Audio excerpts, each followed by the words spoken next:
I have a motion by Councilmember Nutting, second by Mayor Pro Tem Pennington. All those in favor, raise your right hand, say aye. Aye. Passes 6-0. Let the record show that all other council members are present. Is there any correspondence? No, Your Honor. Okay.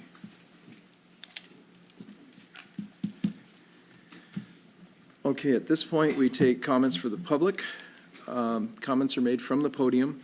Please state your name and address for the record, and each person will have 3 minutes to speak. That's it? Okay. The first person I have that's signed up is Sheila Brush.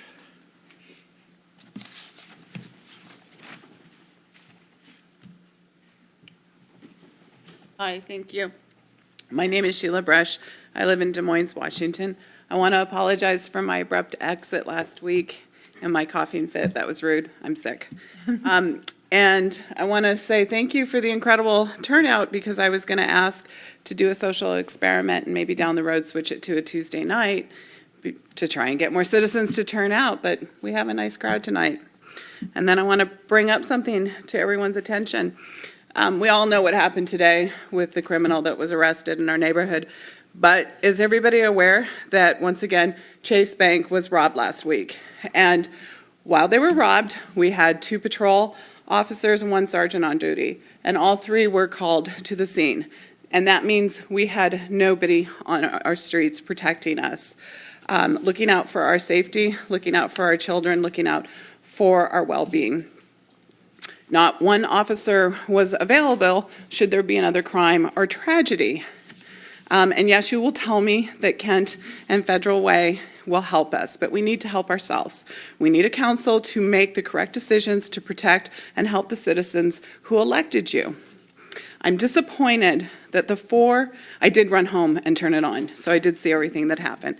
And I'm disappointed that the 4 of you that chose not to vote to allocate the small funds from the red light cameras that they'll be generated, that you chose not to allocate them directly into a police operating budget.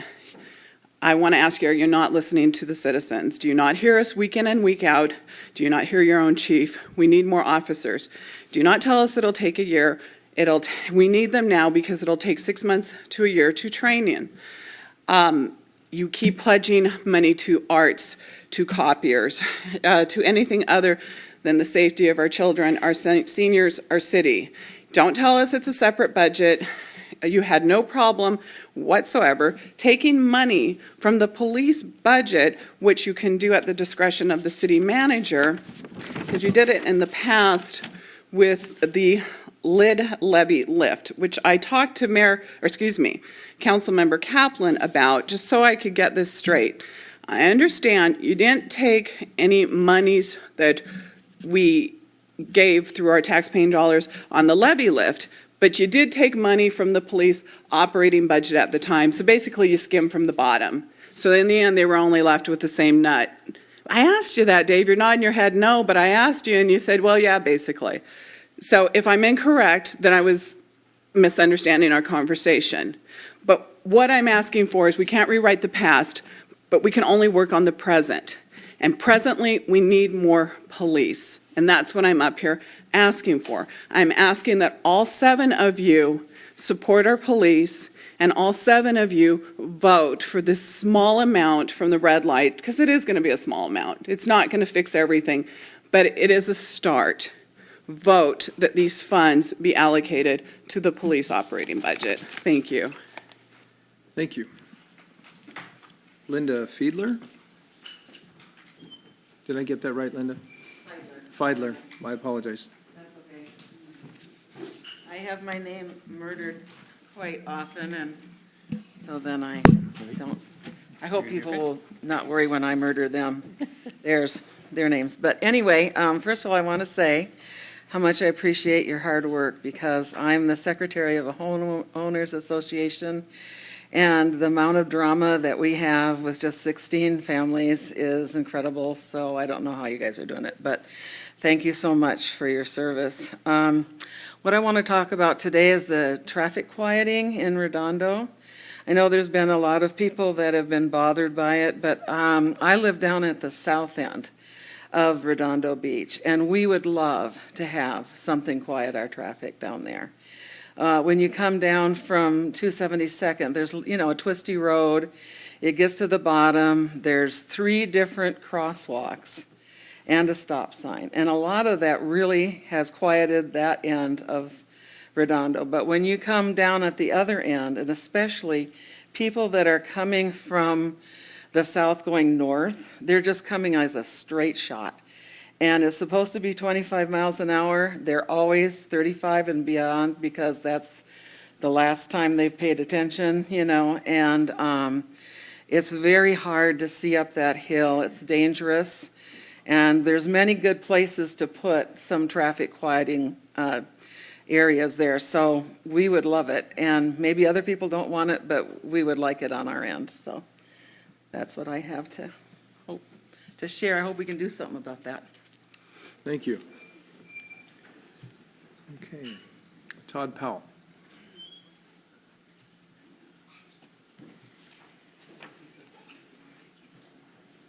Good evening. I'm here on the behalf of the DMMA, the tenants down at the marina, and I've got a few comments on paid parking, which we'll be hearing about later this evening. First, I want to say that we do recognize that you do have a need. We all have a need for some quick revenue or some revenue sooner than some of the bigger projects that will be coming along. So we do understand the reason behind looking at the paid parking. The committee is going to recommend an option this evening that has some elements that the tenants are excited about, specifically controlling controlled access to the lot, which will cut down on a lot of the evening activities that occur down there and some of the theft that occurs during the day. With regards to that, though, we do have a couple of concerns about the implementation. Specifically the revenue that is going to be, where the revenue is going to come from to implement the paid parking, where the funds are going to come for the capital improvement of the paid parking, and then what revenue is going to be used to pay that back. Right now, we all understand that the north lot's the exciting lot, and that's where the paid parking will get the most revenue generated from. Let's face it, no one parks in the south lot for excitement. There's really nothing to do down there. But without the south lot, no one's going to park in the north lot. Since there won't be a lot of revenue generated from the south lot, it's going to be tough to pay back any funds that went into that improvement. So obviously our concern is always about marina funds. So this is our suggestion. Lump all the improvement costs together and then pay that back by lumping all the revenue costs together until everything is paid back, and then split it up and maybe allocate it to north lot and south lot after that. Thanks. Thank you.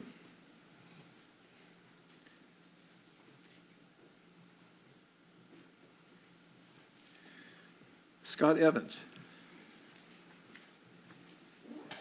Good evening. My name is Scott Evans. I'm with Destination Des Moines. My address is 1127 South 243rd Court.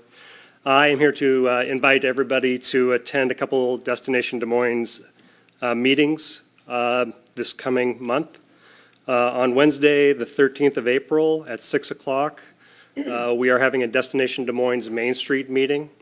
The meeting will be held at John L. Scott's conference room on the second floor. And then on the following week, Tuesday, the 19th of April, we will be having our Destination Des Moines board meeting. That, once again, will be held at John L. Scott in the second floor. That meeting is at 6:30 till about 8 o'clock.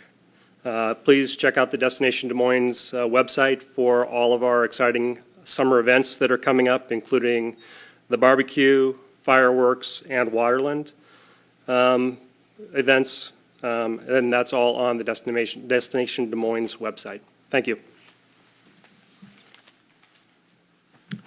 Thank you. Bill Linscott.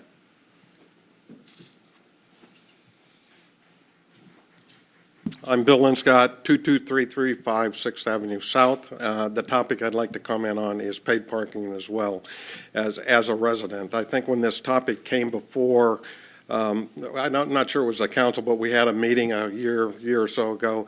I was dead opposed to it, and it was primarily because I was worried about having the affordability for some of our citizens, and we have more probably on social services programs than we should have, having them being able to afford to go enjoy the beach park and the marina. But there's been a lot of work done and good thought put into this recommendation tonight. And if you look into the detail, you find that the citizens are going to be exempt. And it says free from those charges. And that changes my position on it. I think it changes a lot of people's position on it. And we do need revenue, and that's important. And I think that change can make a difference. I would ask, though, if you approve this tonight, that actually be a condition that's stated in the approval, because I think it's that important for the citizens to be able to enjoy the marina and the park. The only other comment I'd have is a little bit about transparency for the financials. Todd mentioned it with respect to the marina. The other piece that I think would be worthwhile to clean up, if you could, is we talk about parking fee, and then we talk about a parking tax. And, you know, tax on a city fee is a little hokey. That's not an accounting term, but it sounds strange. I think you ought to just have a fee. Put the whole price in the fee and don't use a tax. And I'd eliminate the tax down at Redondo too. I think tell us what the fee ought to be, what we need to have it be, and then use it. That transparency, I think, goes a long way to help with communications and trust. Thank you. Thank you. Rick Johnson.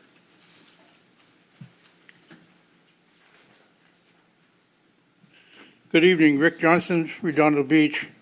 Mr. Mayor, council members, city staff, distinguished guests. I would like to ask the council one question. What does the city councils of Kent, Des Moines, and Tacoma have in common?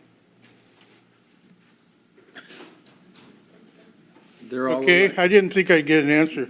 They've all conducted business with little, if any, communication with the citizens who they represent. Kent, the selling of Pine Creek Park that will now cost the taxpayers over $800,000. Tacoma, with the ongoing fight to stop the methanol plant in the tide flats, unconscionable in this day and age, what long-term consequences it will have on our state and future generations. And of course, Des Moines and the WRC debacle we had the last 2 years. Not to mention the lapse in the insurance on the Redondo Boardwalk. To this date, I have not heard one word of the decision or lack of, or whose responsibility it was to discontinue the insurance. We have now been in a new looking council, but it seems to me it hasn't changed. We continue to spend with an eye in the motion. Nays are hard to come by with this council. Hopefully things will change with a new city manager, but the tide has changed. The people are here and we're listening, and we will not let you run this council or run the city wild while the city continues to suffer. And furloughing employees with less than 2 years before retirement is not an answer either. Thank you.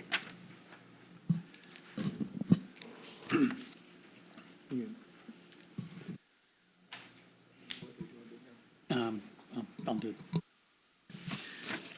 Okay, that's the last person we had signed up. Is there anybody wishing? Please come forward and state your name and address for the record, and you'll have 3 minutes. I'm Mac McGlenn, up on North Hill, 10th Avenue South.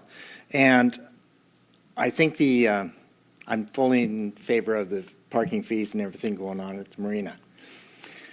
We have a lot of visitors coming from the outside, and we have paid taxes time after time. So what I would like to see is homeowners exempt from any fees being down there. Since we've paid for it we have a right to receive the benefits that we've paid for. You know, so condo owners, homeowners, and I'm talking single family. You know, easy little sticker in the window, and let the outsiders that come in to use our services pay for it. I mean, that's only right. Why should we have to pay twice? Thank you. Thank you. Is there anyone who hasn't addressed the council that would like to? Okay, seeing no hands, that takes us forward to the council and committee member reports. We'll start with Mayor Pro Tem Pennington. Okay, we had a public safety and transportation meeting this evening where we got some updates on Sound Transit and some of the design review that's going on with Sound Transit. Staff submitted about 30 different items which have been taken a look at, and they're working through, and they'll do some follow-up with that. Comment period is open until June of 2016. We've got an update on the 509 right-of-way, and that's kind of just getting to slow start, but they're getting caught up on working on that. They're going through a process to look at what they really need to do with 509 and what needs are really important and what are not. So we'll get more update as we go through there. Staff gave an update on the transportation improvement plan with some of the work that's going on up at 216th and Pacific Highway, finishing that intersection, and then how that affects some of the other projects and their prioritization in that particular plan. I had a report from the police chief on public disclosures and some administrative work that's going on there. They've got, or they did store several years, from 1965 to date, they had storage of records in an off-site storage facility that they brought now back to the police department, where it's it was secure before, but you have to be certified to handle certain records, and there were fees associated with that. So they brought it back to the police department, purging the records that they don't need to keep, sending other records to the state that they're mandated to send to, and digitizing these records so they can get rid of the hard copies. So, and what that does is it reduces. They get a lot of public records requests, and that reduces the scope of the request if you purge these records as to the state schedule. So they're doing a lot of work there. We talked about detectives. They've got carrying a caseload of 156 open cases. Each detective has about 30 cases they're working on. One of them's got 46, and they've got a sergeant that works with each one. It's a pretty long, drawn-out process as they go through a lot of these. Most of their time is spent doing felony follow-ups. So anyway, that's that. Well, the Score Jail, I just went through an accreditation process, and Commander Bull was their mentor for that. They're going to be accredited, and they'll be the only jail in the state of Washington that's accredited. So that's a big accomplishment. And that includes every county jail in the state is not accredited. Wow. So that concludes my report. Councilmember Kaplan.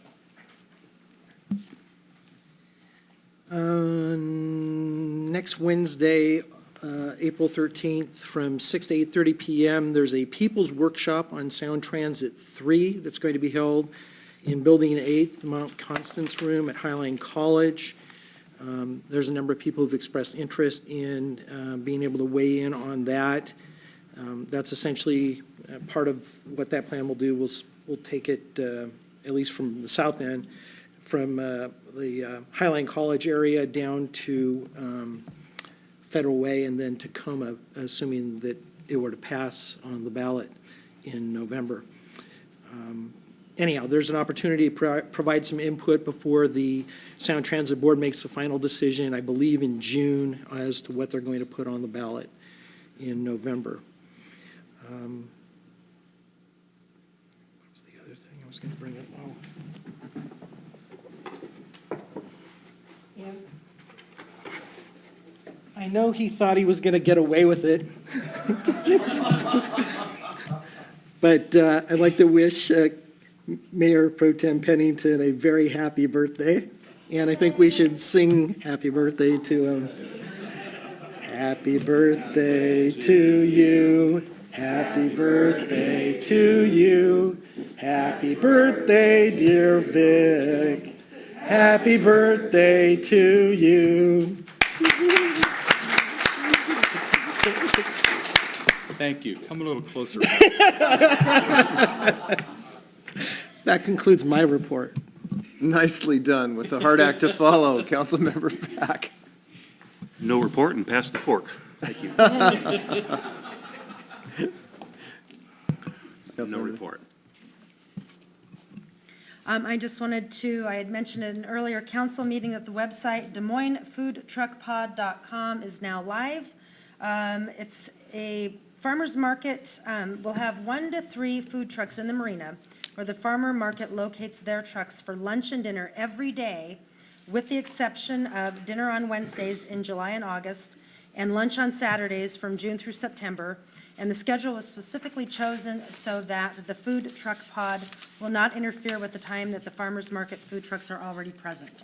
So something fun to enjoy the nice weather like we have this evening down in the marina. So thank you to the Parks and Rec Department for coordinating that, and I'm looking forward to seeing that. And the first food truck pod will be sometime in May. Yep. Perfect. So thank you. And then thanks to the Arts Commission for all of their hard work. 6 new sculptures have been chosen and are beginning to be installed in various locations as part of the Art on Poverty Bay program. So I think if we've walked around the city and been down in the marina and seen kind of the art that's been added to the city already, it's a great program, and you can read more about that on our Des Moines website. That concludes my report. Thank you. The report I have tonight is something I committed to earlier in the year, and I said I would give a readout.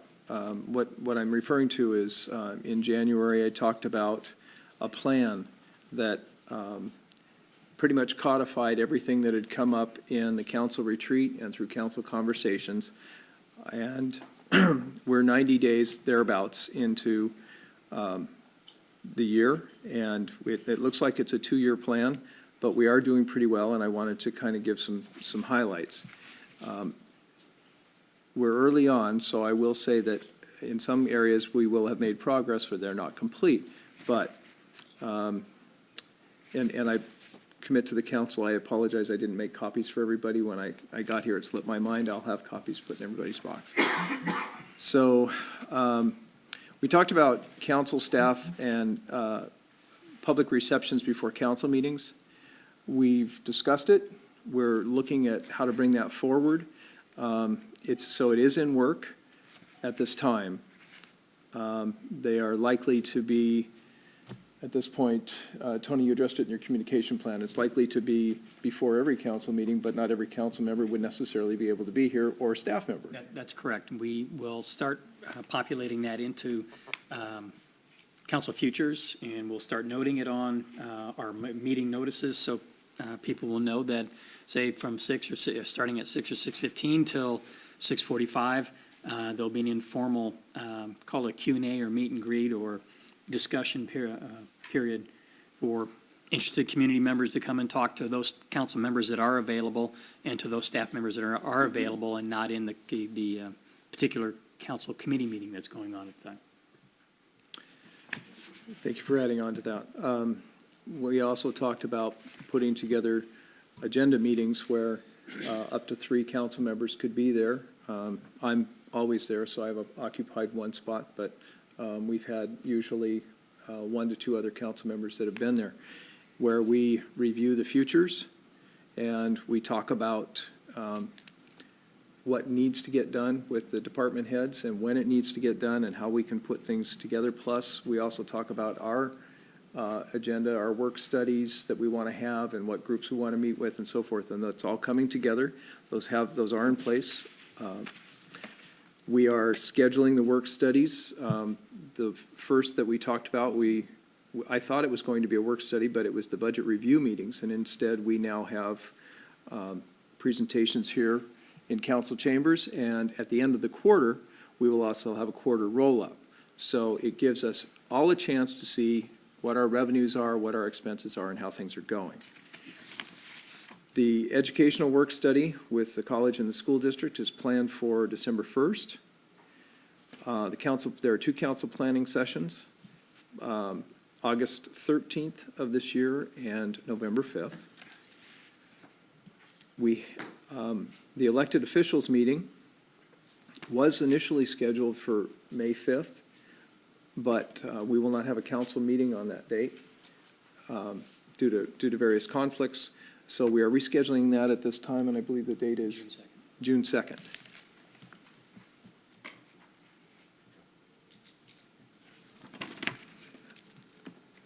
The meeting with the school district reps and the fire district reps, we are planning that for June 9th, along with meeting with representatives from our retirement homes and the pool district. The utilities meetings are still in their planning stage right now, although the council is aware that we are in franchise discussions with them at this time. Bank communications to discuss how to get community reinvestment going. At this point, because there's so much going on, we are planning those, but we're looking at that in Q3 and Q4, and we're not quite that far ahead. And the Small Business Summit, we're also looking forward to scheduling in either Q3 or Q4. Let's see if there's anything else.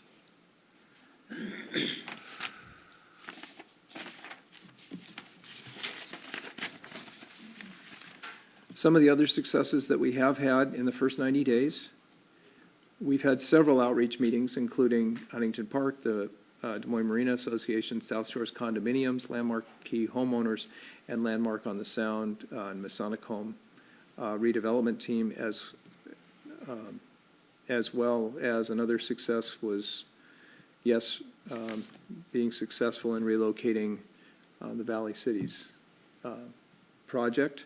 And even though at this point we have some further discussions on the land and so forth coming, I think we've stuck together and we've delivered on all these things very well. So I just wanted the council to know that I am keeping tabs on this and working with Tony and Michael and the rest of the staff to make sure that we do have these things. They stay in the forefront and on the burner. And like I said, I'll get this copy out to you. And if there's anything that you need that you feel needs to be represented here or was missed or whatever, please go ahead and send that to me, and I'll make sure that in the next quarterly report it is there.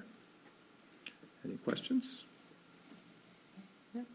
I want to thank everybody, because this is not my report. I'm the one giving it. Mm-hmm. But the way this happens is with the efforts of these, I think, tremendous council members, a staff that works a lot on our behalf.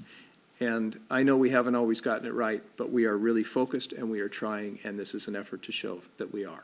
So that concludes my report. Thanks, Your Honor. I want to respond to the question that Mr. Johnson asked regarding the Redondo Boardwalk and insurance. The boardwalk has always been considered a sidewalk, part of a road.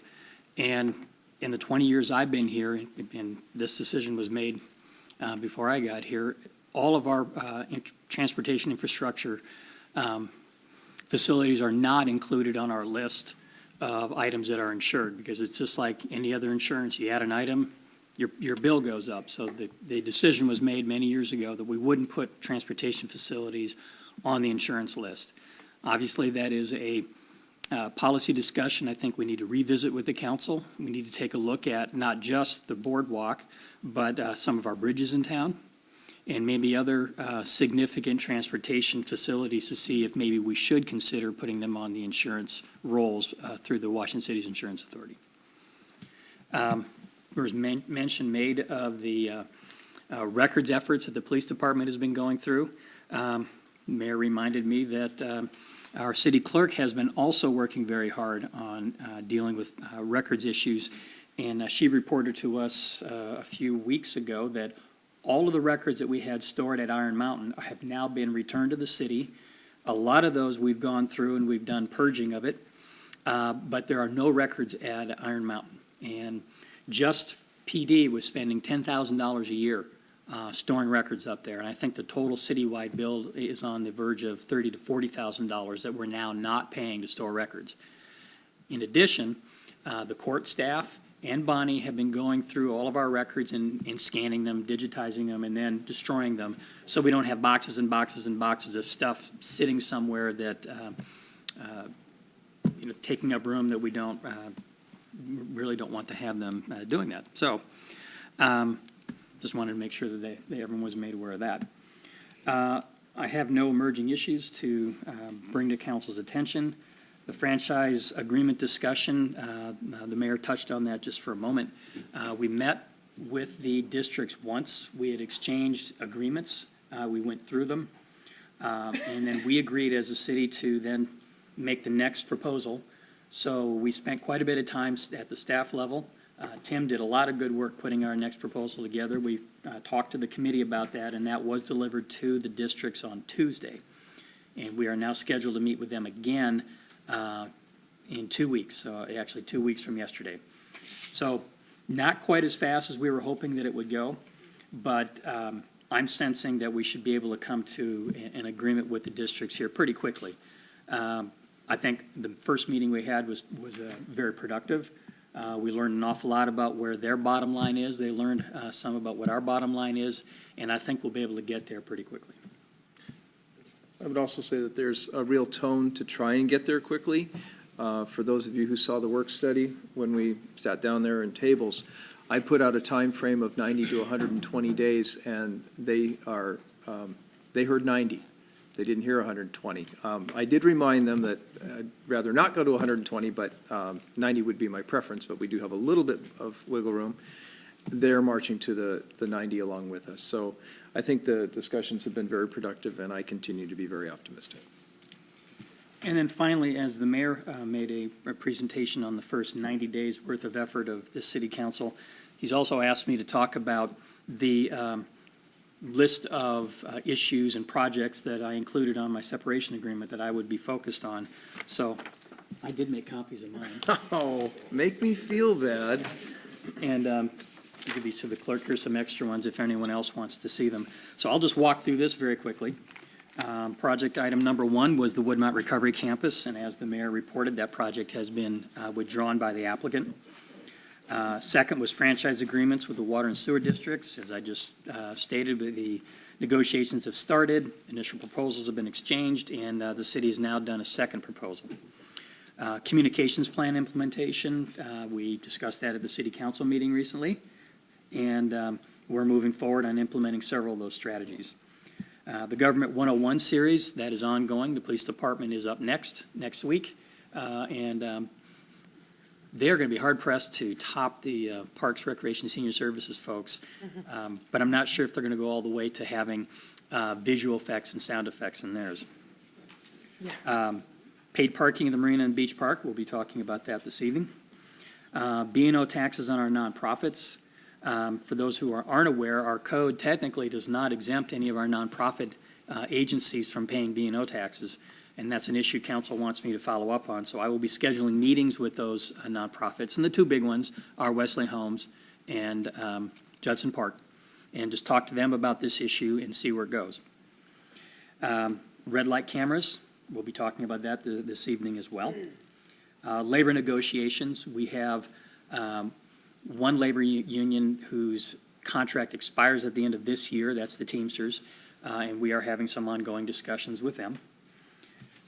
Zoning issues, minimum percentage of commercial required in Pacific Ridge mixed-use projects was adopted on March 31st. The adult entertainment, I think that was March 31st, adult entertainment ordinance changes was adopted in February.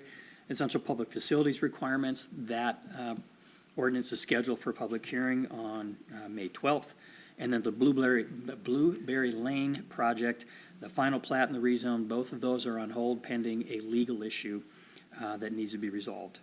Des Moines Creek Business Park, the master plan amendment is done, the street vacation is done, and the development agreement amendment is done with the Port of Seattle.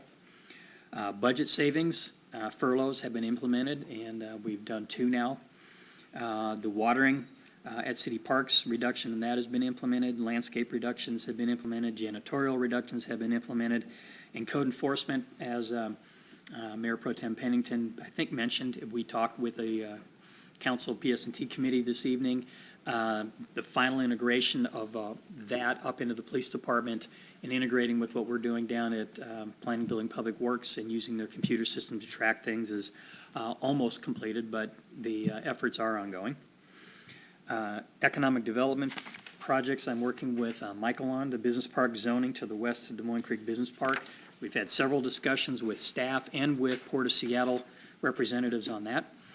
The redevelopment project, Landmark on the Sound, Michael reported on that recently. There is a purchase and sale agreement in place, and Michael's been working very closely with those parties on what it is they want to do, what zoning changes need to be made, and expect to see something coming forward here in the reasonably near future. Redevelopment on the Ono and Fernie's properties. There has been some action on that.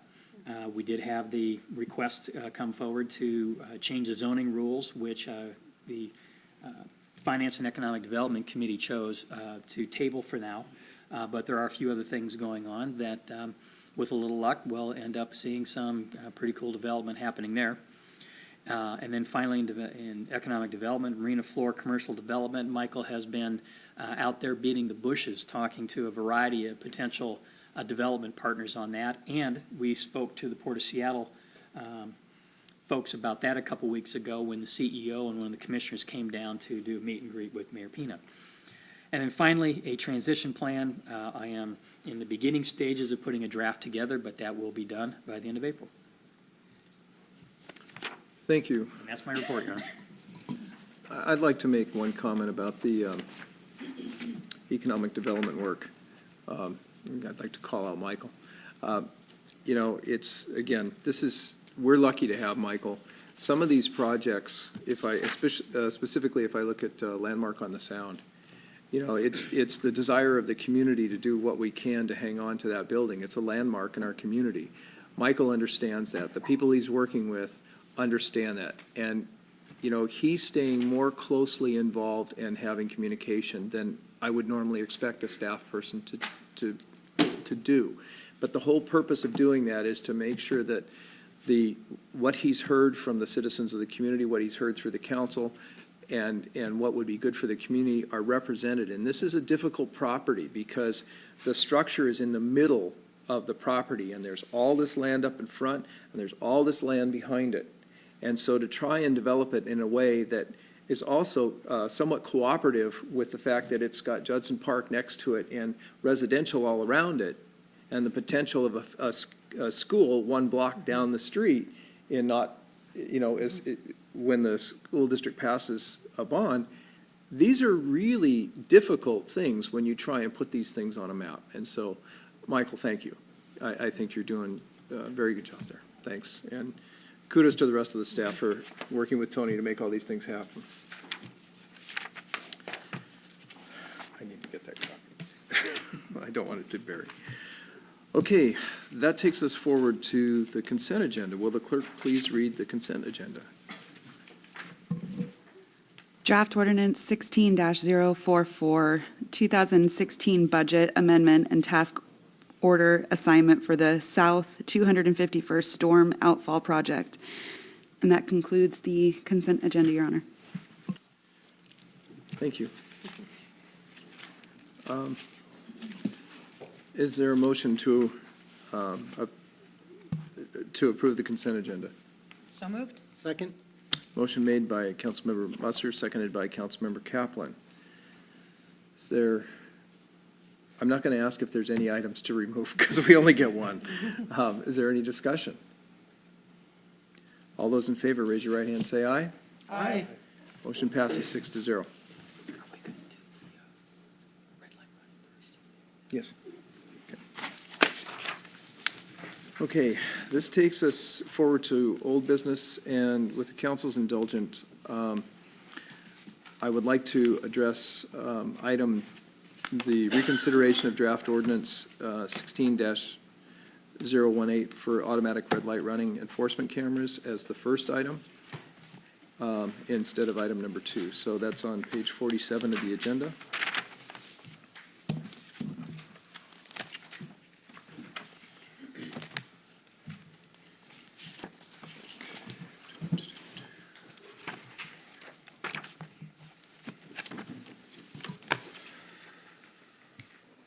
Your Honor, staff doesn't have a presentation tonight. We're ready to answer questions for you, but as a way of kind of resetting the table, what is up for reconsideration is the ordinance that was before you as it was amended, because that's the item that was voted on. It failed. A member of the prevailing side, i.e. one of the council members that voted no, made a motion to reconsider the item that was voted on. So any motion that is made to adopt that ordinance will be with that language that had been talked about still struck out. And if council wants to put that language back in, a motion to put that back in would be in order. Okay, and everybody got. Everyone got a copy. The additional Yes. council work. And I will say, as presiding officer tonight, I will not be accepting any friendly amendments on this. So, Councilmember Kaplan.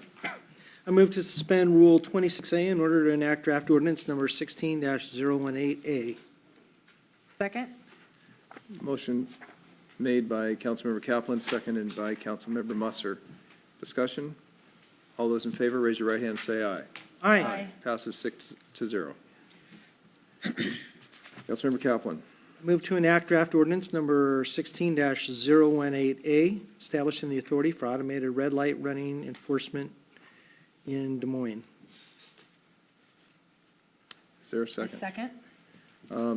Motion made by Councilmember Kaplan, seconded by Councilmember Musser. Discussion?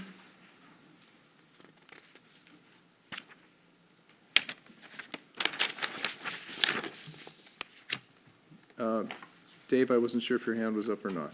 Yeah, it is. Okay, Council, you have been recognized. I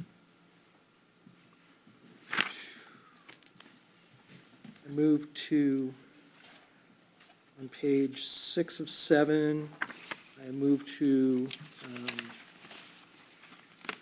reinstate sub VI.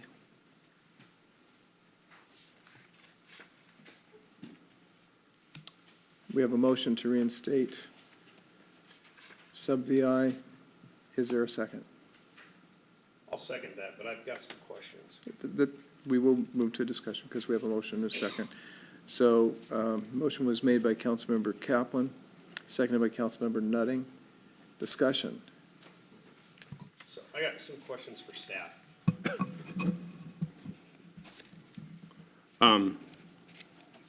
Danielle? So the,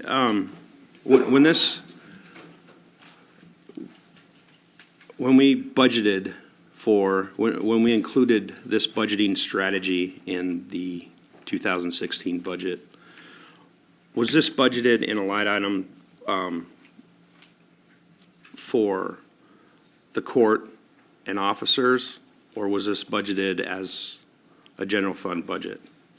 The red light running program was not budgeted at all. It was discussed, but it was not included because we were not far enough in the contemplation of things at the time we adopted a budget. So anything related to this would be an amendment to the 2016 budget as defined, however council wants to define it. Mm-hmm. So nothing is contemplated in our existing budget at this time. Okay. And does this, if it was adopted, with VI back in, does that add officers or just the FTEs to take care of the administration part of it and the legal portion of it? Tonight is just to enact the program. It's not requesting any budget authority one way or the other. So all this does is create the authority to have the program.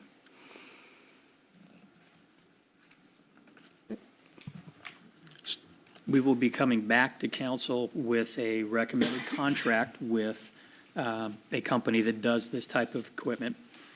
At that time, we would be asking for budgetary authority through an amendment so we can pay for that, the contract once we start using the equipment. We would also then have a estimated amount of revenue that would also be included in the budget.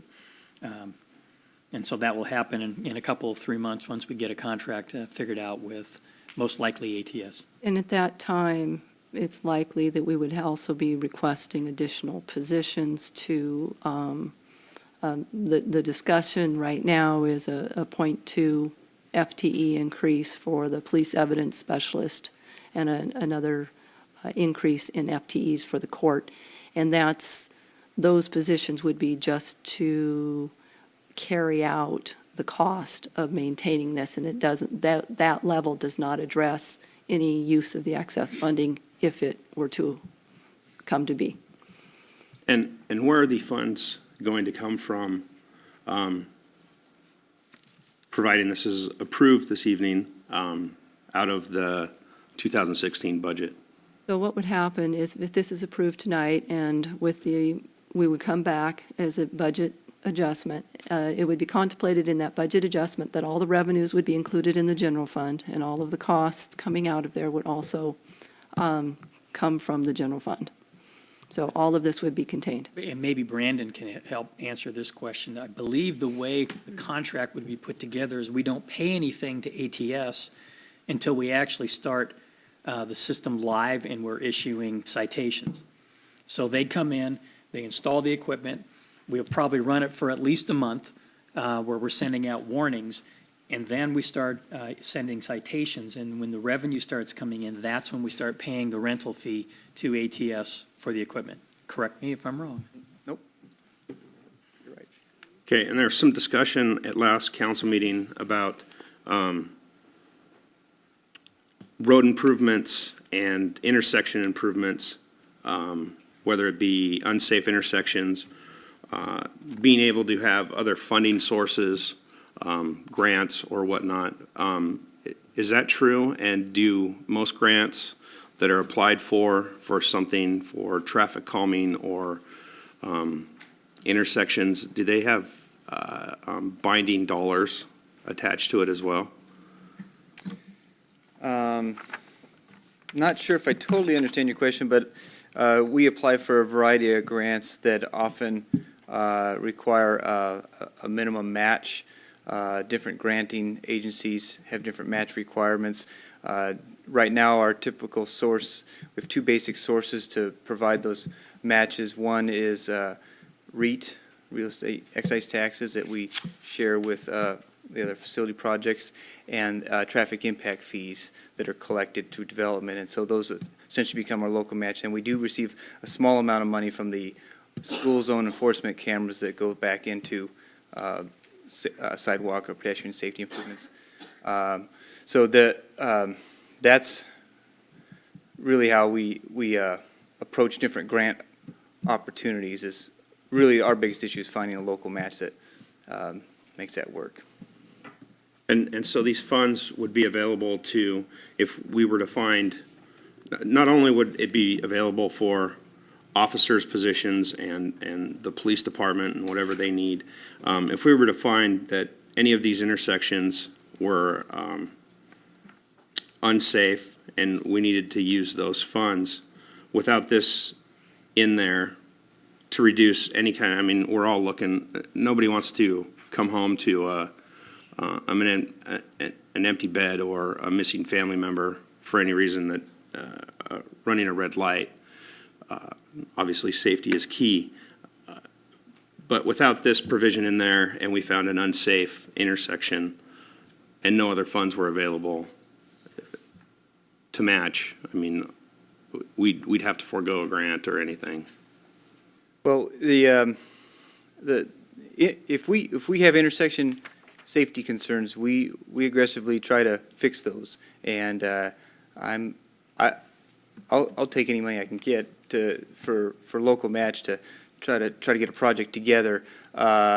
This is just, I think, providing a tool or an option to the council if they so wish. But my charge is to fix problems where I can with the resources that are available. So, Yeah. And I don't know if I'm answering your question correctly. Technically, Councilmember Nunning, you are correct. If this language is not reinstated in here, and we have an intersection project that doesn't have a red light issue or component to it, we would not be able to use the red light money to be a match at that moment in time. However, just as council can adopt this ordinance tonight in whatever form you want, if we end up with a situation where we want to use some of that money for something that's not allowed for in this ordinance, we would have to change the ordinance. Of course, that takes time. And if we are bumping up against a deadline for a grant or some sort of a program, and we can't get that ordinance done fast enough and get it effective, then yes, we would miss out on that grant if we don't have any other sources of revenue. So the normal process for allocating these funds would be through the budget process on an annual basis. If this provision is included, what that means is that council may, but is in no way obligated, to choose on an annual basis whether it wants to use some or none of this money for a particular construction project.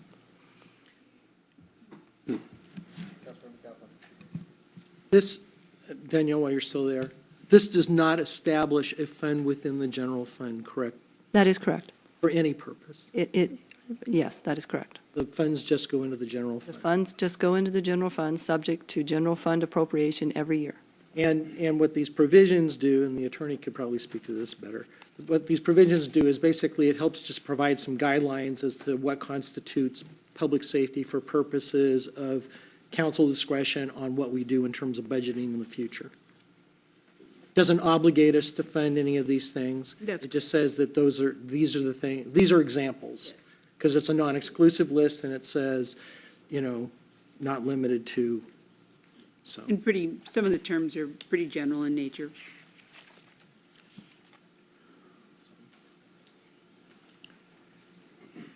Anyone else? One of the things I do want to remind the council of is that Councilmember Muster pointed out just a second ago on item number 7, under penalty, Section B, it reads, revenue from the fines assessed under authority of this ordinance shall be used solely for public safety purposes and or as otherwise provided by state law. For the purposes of this section, the term public safety purposes may include but is not limited to. So keep in mind all of the items listed here, including, even if we add back Section VI, there are a number of it does address personnel and so forth. So that would be in the ordinance. Seeing, well, so, go ahead. One more comment. So with Section VI or 6 in there, one way or another, it's not going to help or harm the police department or court services or anything in any way. You're asking me, it really comes down to what we do in the budget. Right. And,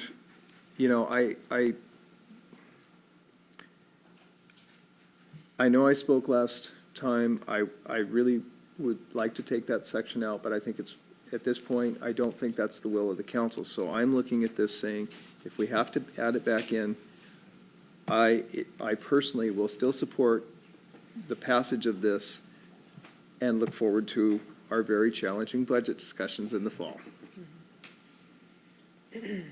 But at this point, there is no motion. Yeah, there is. The motion is to go as it's written, is it not? No, it's to add Back in. that section back. We're on the amendment. You have a motion to amend the ordinance to put the section back in. That's what's before you now. And if that after you take that vote, whether it passes or fails, then you vote Okay. on the whole ordinance. All right, I'm sorry, I was reading motion 2, and that was just to reenact. Okay, so the motion to add subsection VI to section 7, to put that back in the ordinance is the one that we're looking at. All those in favor, raise your right hand and say aye. Aye. Opposed? Nay. It does pass 4-2. Then we'll go back to the main motion. Oh, yeah, are there any other motions? Are there any other motions? I'm sorry. Councilmember Kaplan. No, just comment. This is an important step in terms of the revenue options available to us, in terms of being able to close the approximately $1 million budget hole that we have remaining. Most of the other steps that we've taken have addressed about 700,000 of it. There's about $1 million, if not a little bit smaller, based on some positive ending fund balance things that have happened. But this isn't going to be hiring new police officers. This is going to be paying the ones we have now. And that's the important thing to remember. We've been using one-time money. We've been taking money that should have been used to replace computers and to replace cars and to replace equipment in order to pay salaries for the last several years. And the state auditor said that's not sustainable. You can't keep doing that. So we've been taking steps to try and address the revenue side of things as well as the expenditure side of things. And we're not done yet, obviously. This would go a long ways to doing that. And it's an important piece to the puzzle. I do want to address one comment that was made earlier. You know, when we lost revenues because of the drop in the assessed values and money came in, we made cuts to the police department. Other departments didn't wind up getting money that came in from the levy lid lift. That money went to the police department. You know, that $1.5 million that came in from raising the levy rate that the voters approved hired additional police officers. And we wound up, after making cuts to every other department, wound up having to make cuts to the police department at that time. No money has been taken from the police and given to any other department. That's not true, I'm sorry.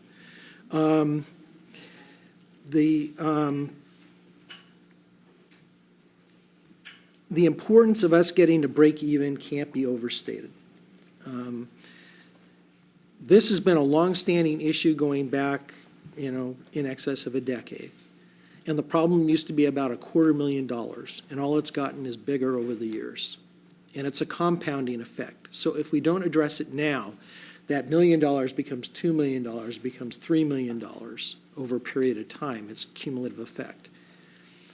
So between trying to raise and grow the economy here in Des Moines so that we're able to bring in some revenues, get some people in here to be able to spend their money in town, and be able to bring and encourage businesses to locate here so that they're able to cater to the people who are going to be working here, the thousands of people who are going to be working here within the next 2 years. I think the council's been taking dramatic steps to try and encourage that. This, again, is just another piece to that puzzle.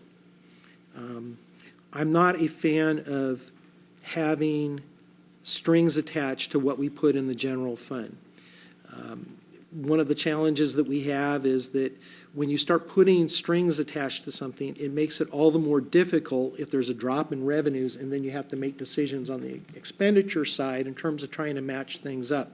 That's part of what happened with the levy lid lift, because you had a certain set of money that said, this is to add the additional officers. You had a requirement that you couldn't go below the funding level that was set 15 years earlier. You had a requirement that basically required a paper shuffling of more experienced officers from the levy lid lifts that was being paid for at a levy lid lift side over to the general fund side in order to keep numbers up, just so the proportionality of the reductions were kept at a level that we would meet the legal obligations for the levy lid lift that we had. The more strings that you attach to things, that becomes problematic. There is no question in the mind of anybody sitting up here on the dais that we need additional police officers. We know that. And there's two components to this. There's a short-term piece and there's a long-term piece. The short-term piece means that we probably need to take a look at partnering with some of our local jurisdictions to help provide some support in the times when we're struggling with officers that are dealing with health issues or other things like that. In the long term, it's about growing our revenue so we can sustain and pay for those officers on an ongoing basis without having to use the one-time money. We're not using money to pay people on an ongoing basis to buy copiers. We're using one-time money for that. We're not using ongoing money to buy or to pay for construction, anything that's in the capital budget. And in fact, we have not transferred. It used to be the city council transferred about $300,000 a year from the general fund into the capital improvement fund to pay for parks and to pay for everything else that we had. We don't do that anymore. We haven't done it for 10 years. So if you look at all the money that we've retained and will continue to retain and put in the general fund, it all comes back to the prioritization by the council for the services that we provide. We know we need additional police officers, but until we get to break even on the long-term basis, it's difficult to be able to add those positions without the funds to actually be able to pay them. So this goes a long way toward that, and I'm enthusiastically supporting it. Do I have someone who wants to make motion number 2? It's already on the table. No, Your Honor, motion number 2 was already made. I'm sorry. Okay, so we just need to vote on motion number 2. Is there any other discussion on motion number 2? I'll support this because I don't want to put the funding revenue in jeopardy. But, I think there's 3 things that this council tries to work towards, and that's economic stability, economic growth, and security of our city. And it's kind of a chicken or the egg thing, because if you don't have a secure city, people aren't going to want to come here. I have probably a different perspective than most of you sitting up here, because I actually work out in the street, and I do it at night. And your city is a completely different city at 12:30 at night or 3 in the morning. And so I look at it from that perspective. And I understand that we need to fill some holes in our budget. But I also understand that this city is in a bad spot when it comes to police officers, the number of officers that we have available, the crime, whether it be in the Pacific Ridge or whether it be in Redondo or whether it be the bikers that park their bikes on the sidewalk down on Marine View Drive. The cops aren't going in there and asking them to move their bikes because they don't have enough in numbers to safely do that. And so I look at those things, and I believe that we need to hire some additional officers, and I think there's a way to do that we can augment the staffing, and we can also produce some revenue from the police side of it, and that's through your traffic unit. And those officers would, I don't know what shift they'd work, days or swings or whatever, but they could still offer some support to the regular officers. They can provide additional revenues, and I was told that they were self-sustaining when they were in full force. That was their 2 officers.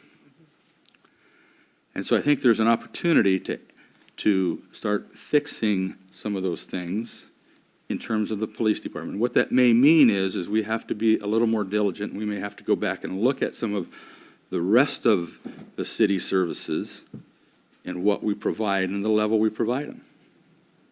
But I firmly believe that all of the work we're doing, if we don't have a safe city, people aren't going to want to come here and develop. And that word will get around.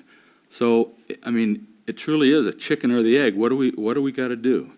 And you know, while I don't support the replacement, you know, putting back in that section, and I do support strings attached to these dollars, and I do understand that a portion of them, you know, I'm fine if a portion of them went into the general fund to help shore that up, but, you know, leave a chunk so we can hire some officers to shore up our police department.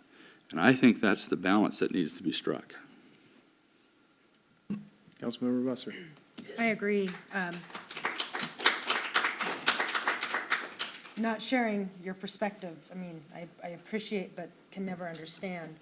But as a mom who works in Bellevue with a child at home, panic went through me today.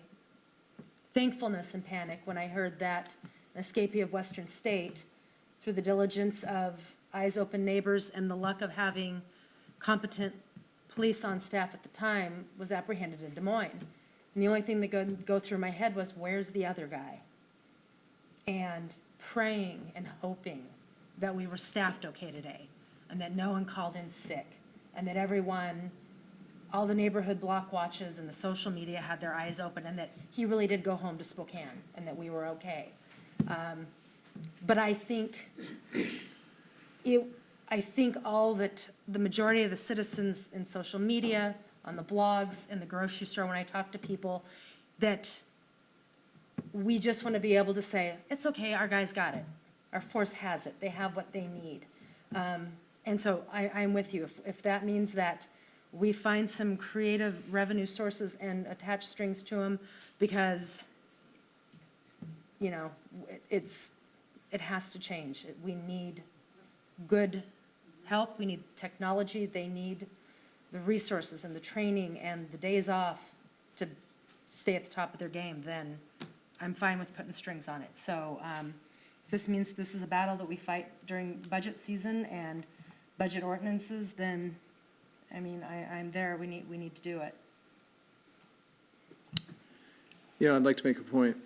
I did change my vote tonight, but I did not change my position. A 3-3 vote tonight would mean a failure because we don't have 7 council members. We need this ordinance to go forward so we can deal with this in the future. I think it's important that the public see that we do have a difference of opinion at the dais as to how this should be handled. And I think the public knows my opinion on this. Although I did vote counter to that opinion tonight so we could continue to move this forward. As all of my colleagues up here have said, this will be discussed in the budget sessions. But I'd like to make clear why I did what I did, so people understand. Any more discussion on motion number 2? All those in favor of motion number 2, please raise your right hand and say aye. Aye. Passes 6-0. Sorry? Don't we have, wait a sec, but don't we have another motion? That's. Okay. Move Councilor, to authorize the city manager to prepare a contract supplement for automated red light running enforcement with American Traffic Solutions, ATS, following intersection approaches: southbound and eastbound at SR 99, Pack Highway, South 216th Street, southbound and westbound at State Route 99, State Highway, State Route 516, Kenton Road, northbound, southbound at State Route 509, Greenview Drive, 7th Place South, South 216th Street, and to bring the contract back to the council for approval on the consent calendar. is there a second? Second? Motion made by Councilmember Kaplan, second by Councilmember Musser. Is there any discussion? All those in favor, raise your right hand, say aye. Aye. I overlooked a component. I need to read, for the record, draft ordinance 16, wait a second. Okay, sorry. Just this portion. An ordinance of the City of Des Moines, Washington relating to the Des Moines Traffic Code, authorizing the use of automated red light running enforcement cameras, adding a new chapter to Title 10 DMMC, establishing a penalty and codifying a new chapter in Title 10 of DMMC. You're welcome. Okay. So that completes that item. This takes us forward to our last order of business, which is options for paid parking in the marina and the beach park.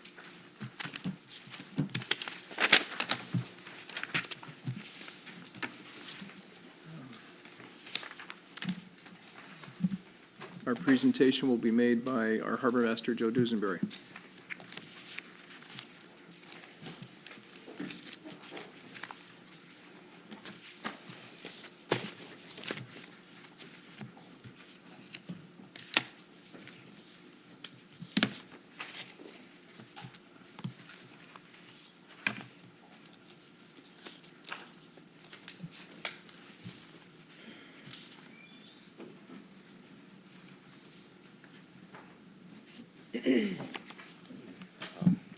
Good evening, Mayor Kaplan, council members, Joe Dusenberry, Harbor Master.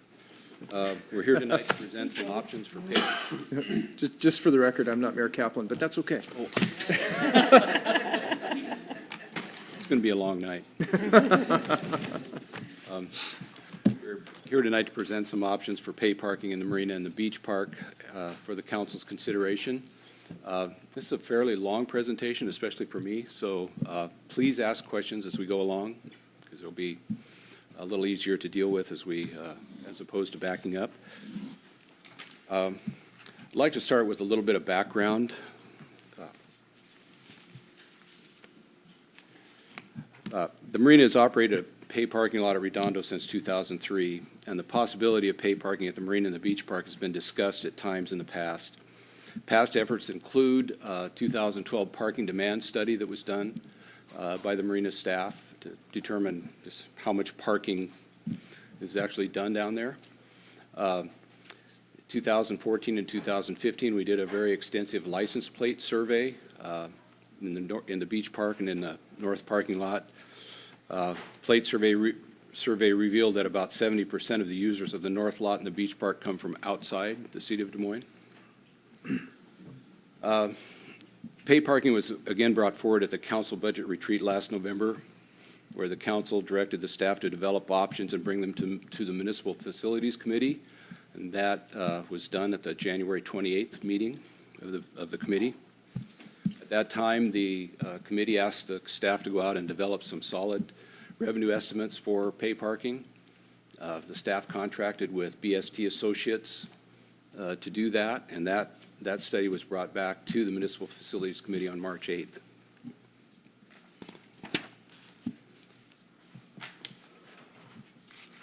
During the process of developing and analyzing the options for pay parking, the staff considered several financial aspects, including the initial cost of equipment and installation, annual cost of supplies and maintenance, annual cost of enforcement, the annual cost of managing citations, accounting and audit control, of course, estimated gross revenue, and net revenue.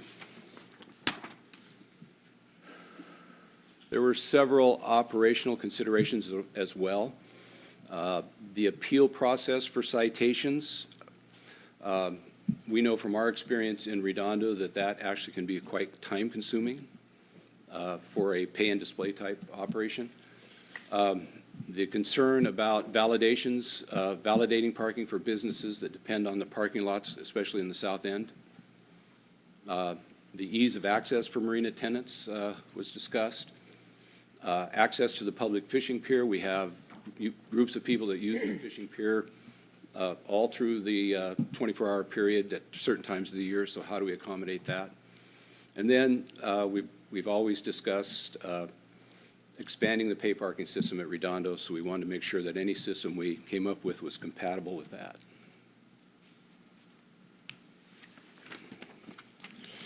Currently, the focus is on revenue for the short term, but at other times the focus has been on focus has been on other important issues, and we all remember the discussions we've had about security on the docks and some of the problems we've had there over the years. The big one is the illegal, inappropriate activity in the north lot, especially at night, north and south lots, and the incidents or the number of 911 calls that generates. And then, of course, we've talked, again, mentioned here tonight about trying to develop a stable long-term revenue source to help pay for capital improvements in the marina and the beach park.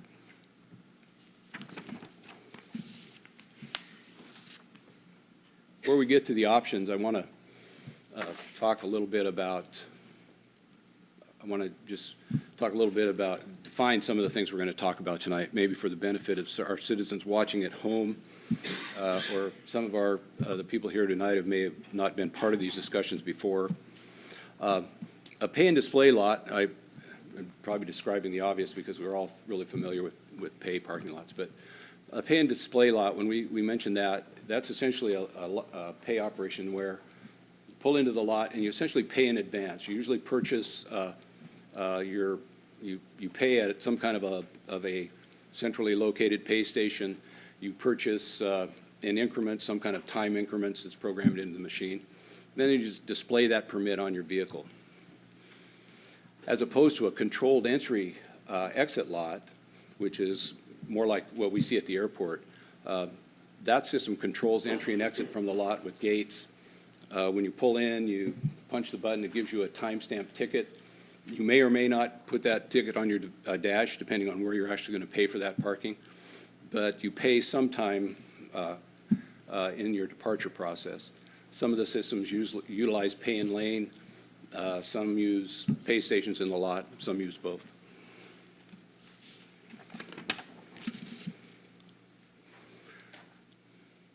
Oops, sorry. Also, before we talk about the options, I'd like to say a few words about cost estimates and the revenue estimates. I want to talk a little bit about Dock Avenue, because Dock Avenue is actually the main difference. What we do with Dock Avenue is the main difference between the options we're going to discuss tonight. But on our cost estimates, one thing we found out was there is a wide range in cost and quality on the parking equipment that's out there. We tried to develop estimates based on the higher end equipment, assuming that we were going to need certainly reliable equipment, and there's going to be it's going to be waterfront type environment. We tried to include we did include a 10% contingency, and we also, our estimates include work that would be done by the marina maintenance crews. A lot of the duct work that we need is in place, or at least close, in the north lot. But in the south lot, there'd be a lot of trenching and conduit work to do. I mentioned earlier, BST Associates did the revenue estimate for us. They've been around the industry for 20, 25 years. They do a lot of financial work for marinas, waterfront facilities.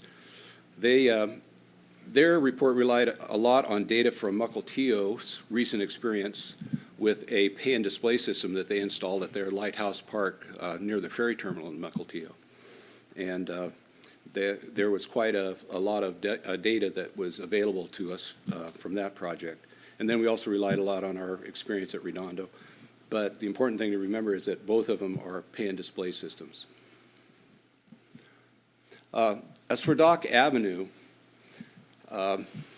the difference between the options we're going to discuss here tonight is basically maintaining a through road on Dock Avenue from the north end to the south end of the marina, or closing it to through traffic near the marina office. And the reason we brought this up, and really came from the staff level, if you remember in 2010 when we did the big project, we had quite a bit of work to do right around the office there. And at times, the Dock Avenue was closed for extensive periods of time. And we thought that was going to be a major problem. As it turns out, it wasn't. So essentially, a lot of our tenants that, most of the access to the docks is in the south end, so people use 227.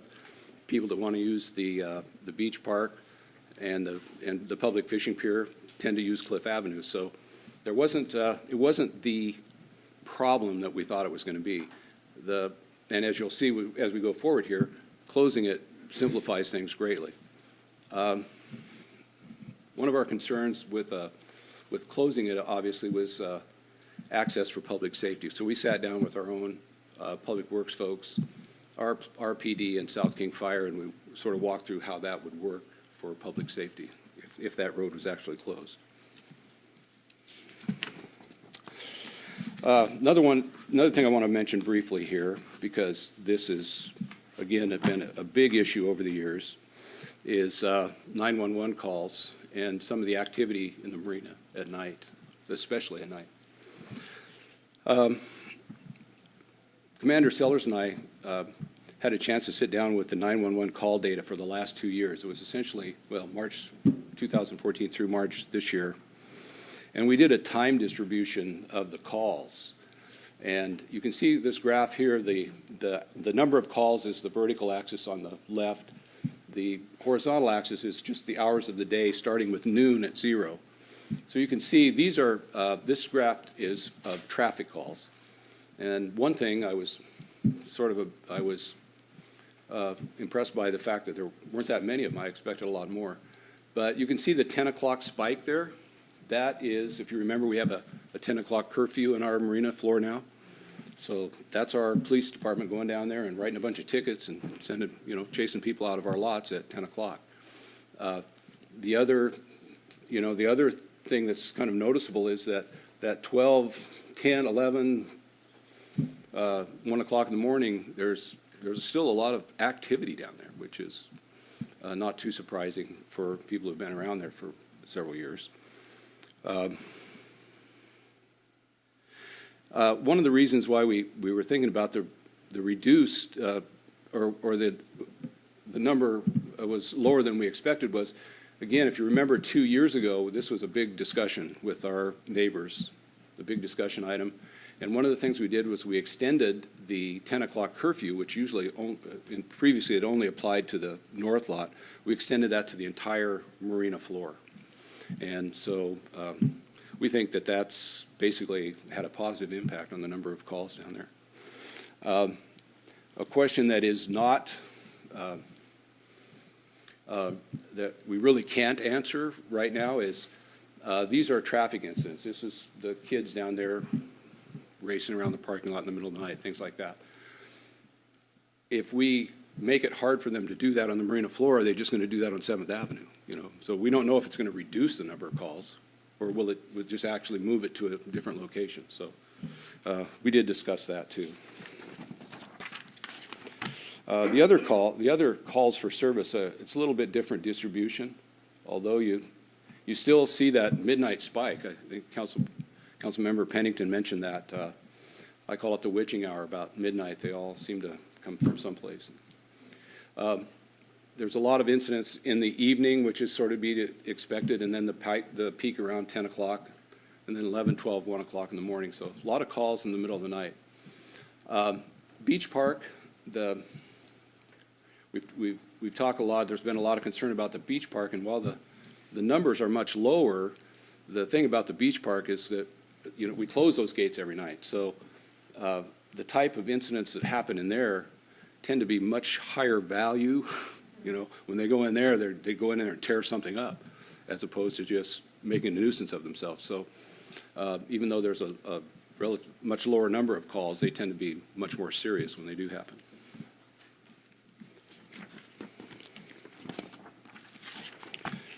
Okay, we've got our first option, what we call option number 1. We basically have 2 main options, and then we have a subset of each one that we'll talk through here.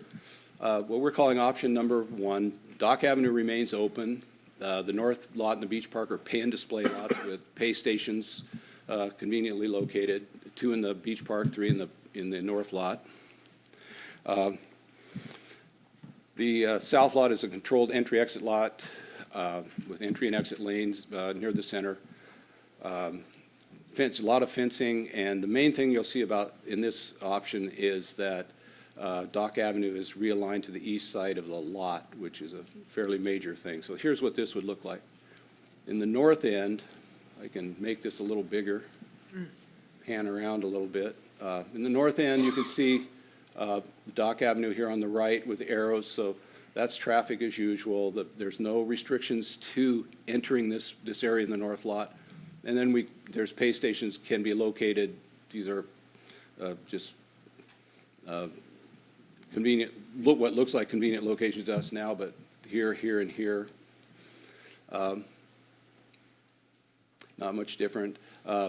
Going down to the south lot, I'm going to go down to the bottom and work my way back up from 227th Street. You can see immediately that what we have to do in this option is fence this area, put a short chain link fence, say 4 feet high, 3.5, 4 feet high, to separate the parking lot from the traffic lanes.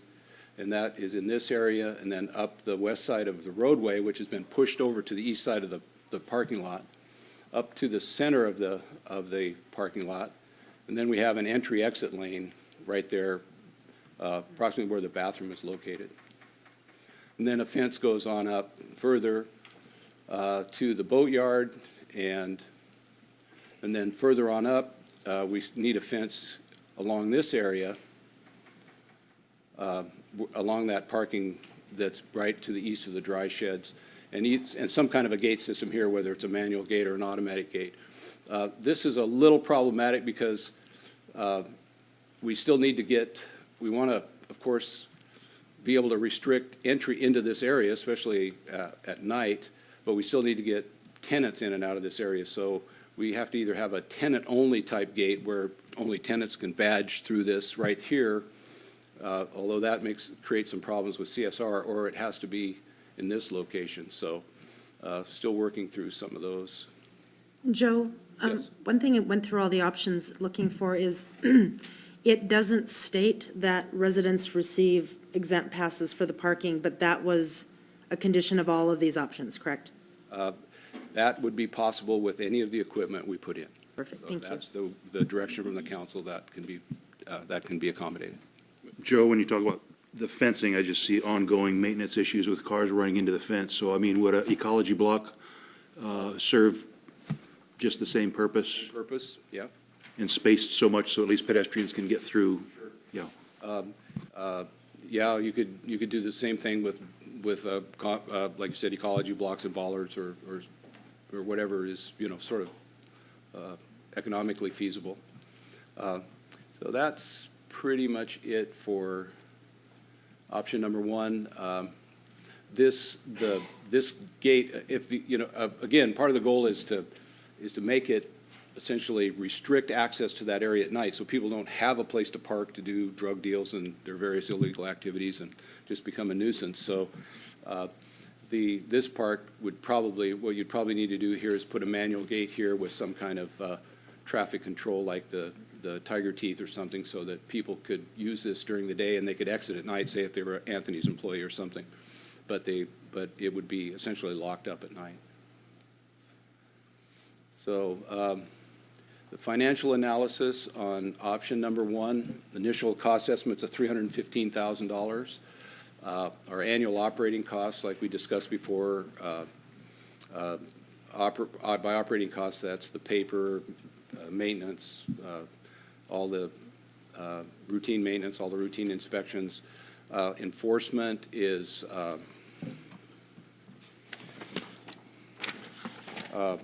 essentially most of that's concentrated in the pay and display lot in the north, and what we did with that is we essentially, based on our experience at Redondo, we know what our routine is to run the lots down there, so we essentially just got out there and walked the lots to time ourselves to see how long it would take, assuming that we're going to do that, say, twice a day in the off season, and during the peak season we're going to do that 3 times a day. How many minutes does that take to walk a lot, check all the vehicles that are parked in there? And then we know what we're going to do, what our little process for is writing a citation, how long that takes. So we can factor all that in, and as you can see, it's significant. Annual operating costs of about $109. The estimated annual revenue that we'll use for all the options is the revenue that basically came right out of the BST report, $224,000 a year, and so net revenues of about $115,000. And Joe, I did want to say too, it seemed that when the consultant brought forward that report to the Municipal Facilities Committee, that was a pretty conservative number. So, I mean, the 224 was the low end of the study's income, so. I'm sorry, Councilman. So on the revenue, you mentioned earlier when you were running plates that 70% of the people parking there were from out of the city. I haven't heard the discussion yet. I'm sure we're going to get to this, but I like the comment tonight that not even just property owners, but residents of the city should get a free pass, basically, is my opinion. But was that revenue based on what you were thinking just for outside residents, or is that? Our BST basically followed the Mukilteo model, which provided one pass per household in the city, one parking pass per household, and they didn't charge for special events, in other words, for special event parking. But I had thought that one of the things we had brought up at the end of that Municipal Facility Committee thing was that at the end of the season, Mukilteo did decide to allow for 2 passes per household, because they just, your kid takes it, goes down to and then you want to go down and walk the dog and you're out of pass. So they found that in the end, it worked better to give each household 2. So certainly policy questions that would be implemented as part of rolling this out. Back to the revenue, I think what they found out in Mukilteo, their revenue from their first year was something like $700 per space for that first year of operation. We routinely get $900 to $1,000 out of Redondo per space, but our revenue estimates are based on about $300 per year per space. And that's all of our spaces minus the spaces that are set aside for tenant use only. Joe, when it comes to the admin costs of these passes that we're talking about, how would those be covered? How would we determine what that cost was? I realize it's probably a policy decision, but there's... Well, it depends on the system. If it's a pay and display system and you want to provide, say, a parking pass for residents so they can use the north lot only, they don't have to worry about accessing the south lot, then that's easy to implement because that's basically just a mirror hanger. That's what we do for our tenants now. If you want to, if we go with pay and display, a controlled entry so that it's essentially some kind of a card that has to, there's a reader and a card, which is what we'll have to provide for our tenants anyway, then that's a little more problematic. It's more expensive to start with. The cards are probably in the neighborhood of $5, So we would probably, under that type of system, have to apply some kind of admin cost to keep our costs even. Decision, but it certainly would be a cost especially if you get a big demand for, I don't know how many households there are in the city, but. I think we have we've got 30,000 people and 11,000 doors, something like that. Yeah, so is that something? I looked at the police department, 11,000 doors, is that correct? Thereabouts? 11 to 12,000. I'm seeing somewhat of an agreement. Brandon's Okay, so Brandon's, okay, so, yeah, we'd have to look at that. That will, again, if that is the policy decision, then we'll have to sit down and figure out just how is that, what are the mechanics of that and how it's going to work. And thank you. The appeal process on all of these options, I've put cost not known. One of the things that we found out from the Mukilteo experience that our consultant shared with us was they were very surprised at the number of appeals that a pay and display system generates. But when you think about it, one, you're putting a ticket on somebody's windshield. So, and we've had a lot of experience with this at Redondo. The first phone call is, why did I get this citation? You sent me a letter. I was never even in Redondo. Well, you have to go through that process. Then they say, I didn't get the ticket. So you have to go through that process. Frankly, what we do after several years of, we've dealt with this for several years. So when we write a citation now, we essentially take a picture of the car, and then we take a picture of the car with the dashboard, and those are all time stamped so that those go into our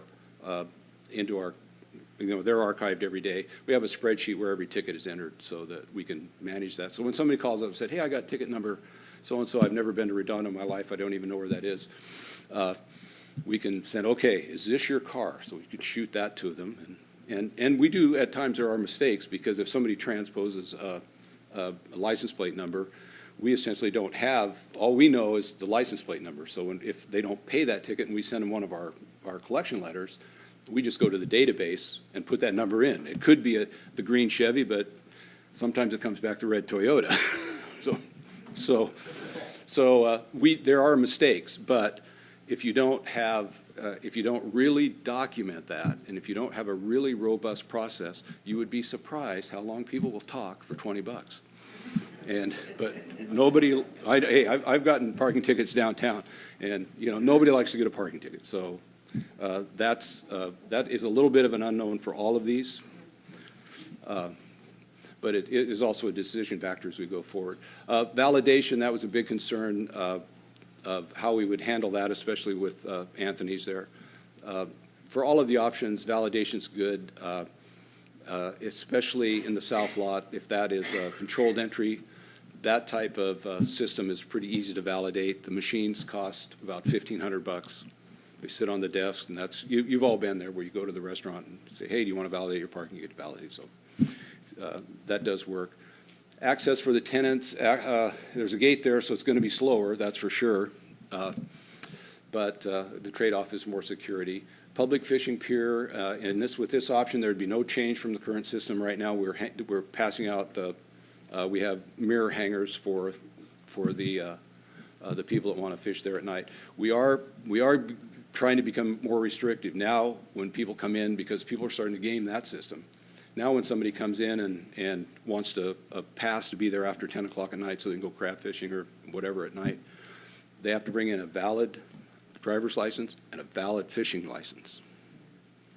And we copy that, and then we'll sell them a pass to be there at night. So there has to be some system other than just passing them out, because we got people that would get them for their RVs and they just start living down there, So we have to make it easy. If you're going to go pay and display, you have to make it as easy as possible on our PD. Compatibility with Redondo, that was good for all of them, actually. For this, our other goal, security. Anytime you, like we talked about with the crime or the 911 call statistics, anytime you reduce access, restrict access in some way, we think that's going to improve security, cuts down on the movement. Obviously, the south lot's going to have restricted access. We expect some kind of improvement. We expect some kind of reduction in 911 calls, and there was obviously some net revenue there. Option 2.0, same thing. We're pay and display in the north lot, controlled entry exit in the south lot, but Dock Avenue is closed somewhere near the Marina office. And so this is what that would look like. So if you take a look, here's the north lot. Again, this is just the same as before. Access through access here, or access here in the north lot. Pay and display, a couple 2 or 3 of these stations out here, 2 or 3 of them in the beach park. There'd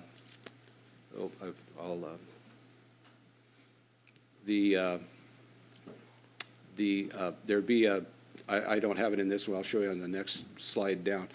There'd actually be an entry-exit gate in the beach park. And then here's the big difference, is that somewhere in the neighborhood of near the Marina office, there'd be a gate, so that essentially we'd have to build a little turnaround, a little traffic island, and a turnaround, so the traffic that came down through here, either to the Marina office or just came down in the middle of the night and turned around, would have a place to turn around and go back out. This gate what we envision here is some removable bollards. So when we have events like 4th of July or Farmers Market, this gate's open so people can move through that area, the people movers can move through that area, but obviously vehicles can't. So what that does in the south lot, and this is what really makes the difference, is Because this is no longer, you no longer can get out of the north end of the south lot. The fencing isn't required. We don't have to worry about these interior gates, and we don't have to worry about any fencing or realigning the road. So it makes it much easier if we just put a entry-exit gate here, and we make this, I've still got this labeled a manual gate, but this would have to be an exit gate also with some kind of pay station so that you had an optional way to get out. It might be advisable even to make, well, no, you can't really do that, but sorry. Then that, you don't really need to do anything with this lot either. It's just inside the gates. Joe? A couple things. Emergency access? Yes. And there's got to be some people who bring their boats down to CSR Yeah. via trailer and not necessarily by water. So how is that going to work with any of the options? What the public safety needs is the Opticom units, which we figured into our estimates. So they're about 10 grand per gate. You have to, and we all know how they work. So the fire trucks want 15-foot lanes, which is doable. It's a little bit of a stretch right at the entrance to the beach park, depending on where those gates are put. But they need 15 feet, and Opticom is basically what they want to see. And your other question was? CSR. Oh, CSR. Yeah, they need 15 feet too, and they do have about 24. He went back through his records, and they had about 24 deliveries. It's the customers that come in on trailerable boats, for the most part, are just going to be able to go through the gates, and then they'll just validate. But the problem with them is that they get some of those larger vessels that they actually commission. So if somebody buys a big Ranger up on the highway, they bring it down, it's all wrapped in the white plastic that you see. They actually commission that boat, get it all ready, and put it in the water for the customer. We would need probably, with the gate at the bulkhead on 227th, we'd probably, we'd either that gate, or if the main gate, we weren't able to get that 15, 16 feet at the main gate, we'd certainly need to have it somewhere. Well, I'm sorry, don't worry about the 15 or 16 feet. We can get that. It's the turning radius with the truck and the trailer that they're worried about. So if we can't get that on the old Dock Avenue, then we'd have to do it down here against the bulkhead somehow, but it's doable.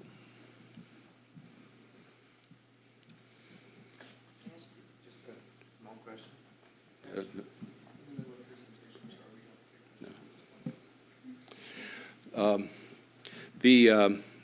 So as you can see, there's there's not much in the way of changes at all in the south lot. You have one aisle here where you lose a few spaces so you can get traffic circulation. But other than that, it's pretty much the same layout. Our main concern, actually, if this is the option we go forward with, is the question of, we get a lot of people that are new people, new tenants that come in that would probably come down through the north entrance and park in the parking lot. But a lot of our tenants that come down, they check their boat and then they get in their car and they go out this way. Maybe they're going to drop off a payment or something like that. So if the decision going forward is to essentially close Dock Avenue, we'd have to figure out some way, possibly. I've shown actually an alternative gate location up here that would give the tenants more easy access from the south. Or probably a more realistic thing to do would be to just, if you remember right here along this curb, there's some parallel parking, but across that curb there's head-in parking. It might be more realistic to just move this curb up here and make this parking accessible from the south. And that's probably enough spaces for our tenants, so the tenant that comes down and check their boat can roll in there, park, run in, do whatever they're going to do, and come back out and go back out the south entrance. So those are some of the things we're working on with that. So there's option 2, financial analysis. Initial cost estimate, $285,000. Operating costs are about the same. Estimate, we use the same number for everything. So net revenues are the same. The initial cost estimate is significantly lower, and that's just because we don't have to do as much work in the south lot, basically. You don't have the gates, the extra gates and the reconfiguration in the south lot. The operating considerations, pretty much the same as the other option. Validation, appeal process, we still, like I said, we have to work through that part. Access for the tenants, probably better than option one. No change from the current system for the public fishing pier. Again, since you're restricting access and now you're closing that road, which is a big issue in the middle of the night with that through traffic, that constant traffic through there all the time, we would expect a little more improvement on security in the docks, a little more reduction in 911 calls, and it has still significant net revenue. So, now there's two sub-options. And essentially what the sub-options are is instead of pay and display in the north lot, we go with a controlled lot, controlled parking system in the north lot, in addition to controlled parking in the south lot. So, and controlled parking in the beach park. So, and then the two options are, do you want to leave Dock Avenue open or close it? So again, in this one, the difference is the north lot is controlled entry and the beach park is controlled entry. The south lot is the same.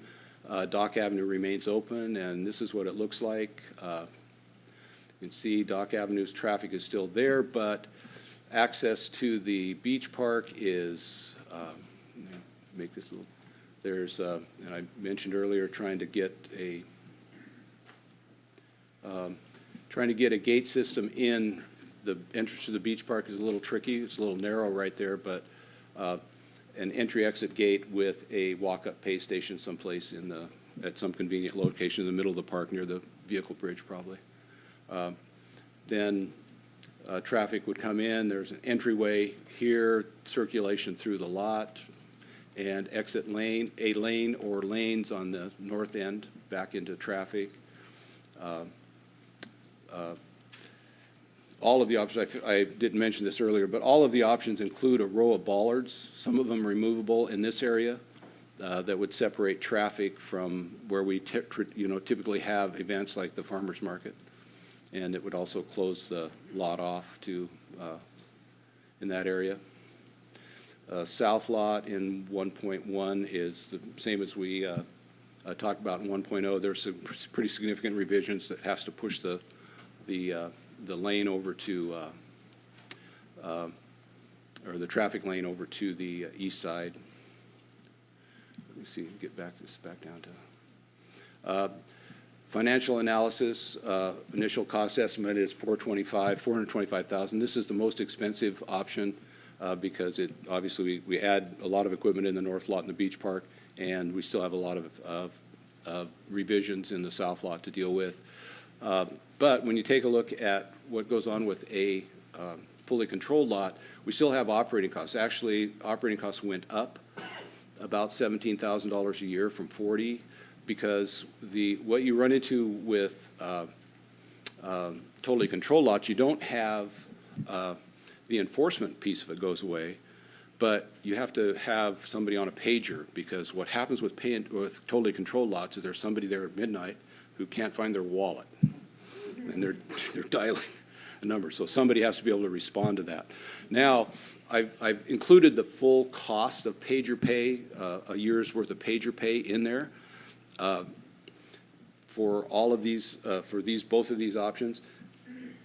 How that would work out operationally is probably significant less than that, because we do pager pay now. Somebody has the cell phone every night. So would that, when if they're called back because somebody's locked out of the dock, that obviously isn't a parking issue. If they come down because they have to let somebody through a gate because the gate malfunctioned or they lost their wallet or whatever, that would obviously be a parking issue. But we included the full cost in there to do that. There's still some enforcement, because we still would still have to check the tenants only spaces on a regular basis during the high peak season. especially on the farmer market Saturdays and during events and things like that. So there is still some. But you can see what happens is that when you take the enforcement piece out of it, the net revenue goes way up. So about $160,000. Enforcement is a big thing. And the other nice thing about that is you get away from that appeal process. You have to deal with people in the middle of the night, but you don't have to argue with them over a $20 ticket. So validation, obviously the same as before. Access, the same as before. The major change for a totally controlled lot in the north end is how are we going to deal with those special groups of people, the crab fishermen that want to be there all night, the shrimpers and things like that. So that would take some thinking. If we're going to do passes for, household passes, it'd be probably a similar solution. As far as our other goals, security and 911 calls, if you're going to control access to the north lot also, 24 hours, 24/7. We would expect even more improvement in security, especially in the guest moorage area, which is not gated at all. We would expect more reduction in 911 calls, and obviously there's more net revenue than before. So 2.1, same thing, but we closed Dock Avenue. This is what this looks like. Start here. Again, here's the entry-exit setup for Cliff Ave, entry to the beach park. We have the entry-exit system for the north lot, the central center lot. Then in this, I've showed two locations for the location of that gate. You would have to figure out which way is the best. Like I said, probably the easiest thing is just to move a curb. The other thing with this particular setup is we would probably have to figure out some way to manually lock put some manual gates on the horseshoe parking lot. Because again, the idea is to make sure that there's no place to stop along this area. There's no place to park. And that creates a little bit of a problem with that area right in front of the storage yard, because we typically use that for, it's very underutilized 99% of the time, but if we have an event like a farmer's market, that becomes our handicap parking usually. One possible solution there is we were at a conference last year and we saw some big plastic barrier. It's kind of like a plastic ecology block. And so you could possibly get some of those and barricade that area off, and then when you need them, you just grab the forklift, stack them up, and stack them in the yard. But that you would have to, it sort of defeats the purpose to leave some place for people to gather in the middle of the night if you're trying to do that. So that's that's the option with totally controlled lots on the north end. Obviously, the south end would look the same. Initial cost estimates less than 1.1 because we don't, again, it's all that, the equipment and the fencing and all that stuff in the south lot isn't necessary, so it's a little less than 400,000. Operating costs, again, are low. Net revenue is higher. Meets all the same thing. Improvements on the security, 911 calls, we would expect that. Access is pretty good for tenants. And then again, no appeal process, which is good. So in summary, the options that close Dock Avenue have lower initial costs because the south lot would not require as much equipment or as many alterations. The options that have controlled entry exit in the north lot and the beach park have the most net revenue because enforcement costs are small. Controlling entry at the north lot and closing Dock Avenue have the most potential for reducing security, increasing security, and decreasing the number of 911 calls. And the staff recommendation is option 2.1, the last option we discussed, controlled entry, exit at the beach park north lot and the south lot with Dock Avenue closed to through traffic. I'd be happy to answer any questions. Councilmember Wilson? Joe, just for the sake of clarification, from which fund or budget is that upfront cost come from? Does that come from our? We have in CIP budgeted 185 with We'll let the finance person. I won't guess. He's spot on, he's spot on, he's doing a fine job. Yeah, the budget is not 425,000, we don't have that identified at the moment. We had, like you said, about 185,000 that was looking at some one-time revenue that we expected to come in 2016, so it'd be one-time revenue for one-time costs.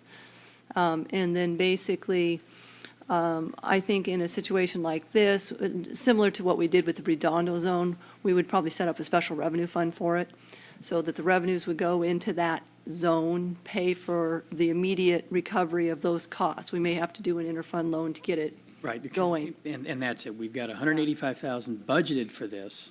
Plus 100 in the marina, so it's 280. Well, but But the balance will have to be through an interfund loan that will be paid off with the Parking net revenue. revenue. over time. So to be clear, earlier it was suggested that it be paid for in one lump sum and then paid off without all these billings to separate locations, and that's still the strategy. Is that, Again, it's quite a bit more chunk of change, so we would have to do an interfund loan, most likely, from some fund to do this. So we would create a new fund, and then we would have that fund borrow money from another fund to pay for the full cost of this. right, but what I'm saying is to pay off that interfund loan, that would just come from The parking, available sources. No, it would come from the net. Oh, parking just the revenue. net parking revenues? Okay. and then once it's recovered its costs, then it would be available to pay for capital costs and And you operating. can do the loan payment term for as shorter as, well, I wouldn't go 20 years, but you could do it as. 2 years, all- 2 years. Let's You go could 2 do, years. you could do 2 years, but you could do 3 or 4 if you want. Yes, you could. So you wouldn't have to dedicate all of the net revenue to pay off the loan right away. You could save some of that to go into other issues. Which is a question I have, which is, was there discussion about where the net revenue accrues to? In municipal facilities, every time this funding conversation really came from maintaining and improving the physical assets we already have down there, the restrooms, the gate systems, the north bulkhead, the buildings in the beach park that continued to deteriorate. So it was my understanding that as the funds came in, at first they would offset the cost to actually run the program, and then the rest of the money was staying in the marina and beach park for those. Well, And I just, those are two separate funds, and so is there a proportional share? Is it the revenue that accrues from the parking in the beach park stays in the beach park, and the money that's accrued? Right. I mean, I'm trying to understand how that works. it's up to you. I would recommend that the whole zone be one zone, so that it's not quite such a small, you got a lot of record keeping that goes for a very small section of revenue. So that area together as one zone makes sense. The other thought, the change that would happen from this by creating a special revenue fund is right now, those operating costs for Joe's guys to go down there and maintain this area, starting this year, is being paid for out of the general fund. And so basically, the general fund would have that relief from having to pay that because the parking revenue would be paying for Joe's time instead of the general fund. Well, and I'd like to say, I think it makes sense that the money stay in the marina. Joe, can you repeat back a conversation we had earlier where you were talking, I was saying, what is the condition of the north bulkhead? What if it failed? And some things that you've had to do. Well, our concern is that we've just, all of those structures, especially the wood timber bulkheads, they're at the end of their useful life. We were out there pouring 10 yards of concrete under the sidewalks on Monday on the north bulkhead to stabilize that. So, we can, it's diminishing returns. We can keep pouring concrete and slapping plywood patches on things, but that's the expensive way to do it. And it increases our risk, because if we do have a major earthquake, a major storm, the bulkhead fails, then we've lost a big portion of the parking lot, and then it's not available for us for farmers markets and things like that. And unless we start putting the funds aside now to replace that, it's just going to become more and more of a liability as time goes on. Well, and I would assume the Department of Ecology would have something to say with, around how we replaced it. Yeah, and it what we would could do. It would be if a major failure, like I say, we go out and we try to keep up with it and patch it and keep it going. But if we have a major failure, it'll be a situation very much like Redondo, where we have to go through the whole permitting process, which would be as costly would not be the significant thing. It'd be the time factor. We'd be a year and a half out trying to get that bulkhead replaced if we let it fail.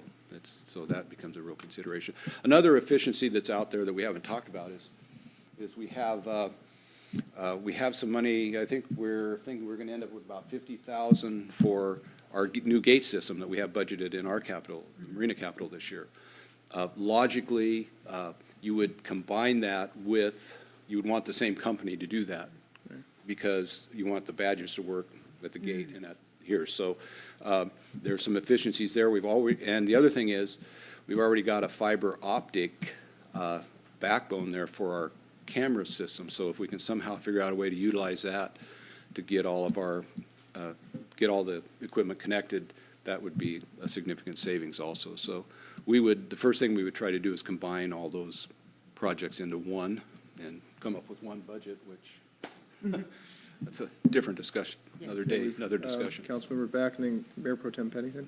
Okay. So one of the problems I just, at face value, I see, and I don't know if you guys discussed this, Melissa, or you did, but people are going to learn the system, and people don't want to pay $5 or $10 parking, so they're going to go to side streets, or the biggest nightmare is they're going to fill up Anthony's or Red Robin, and then we've got 2 restaurants that are angry at the city because people are trying to avoid. So how, do you anticipate this, or has that been brought up? Well, we anticipate some lengthy discussions with Anthony's, because I think that's where the problem will occur first. I think our revenue estimates are based on our Redondo rates, which are, start at $1 an hour, start with that first hour at $1.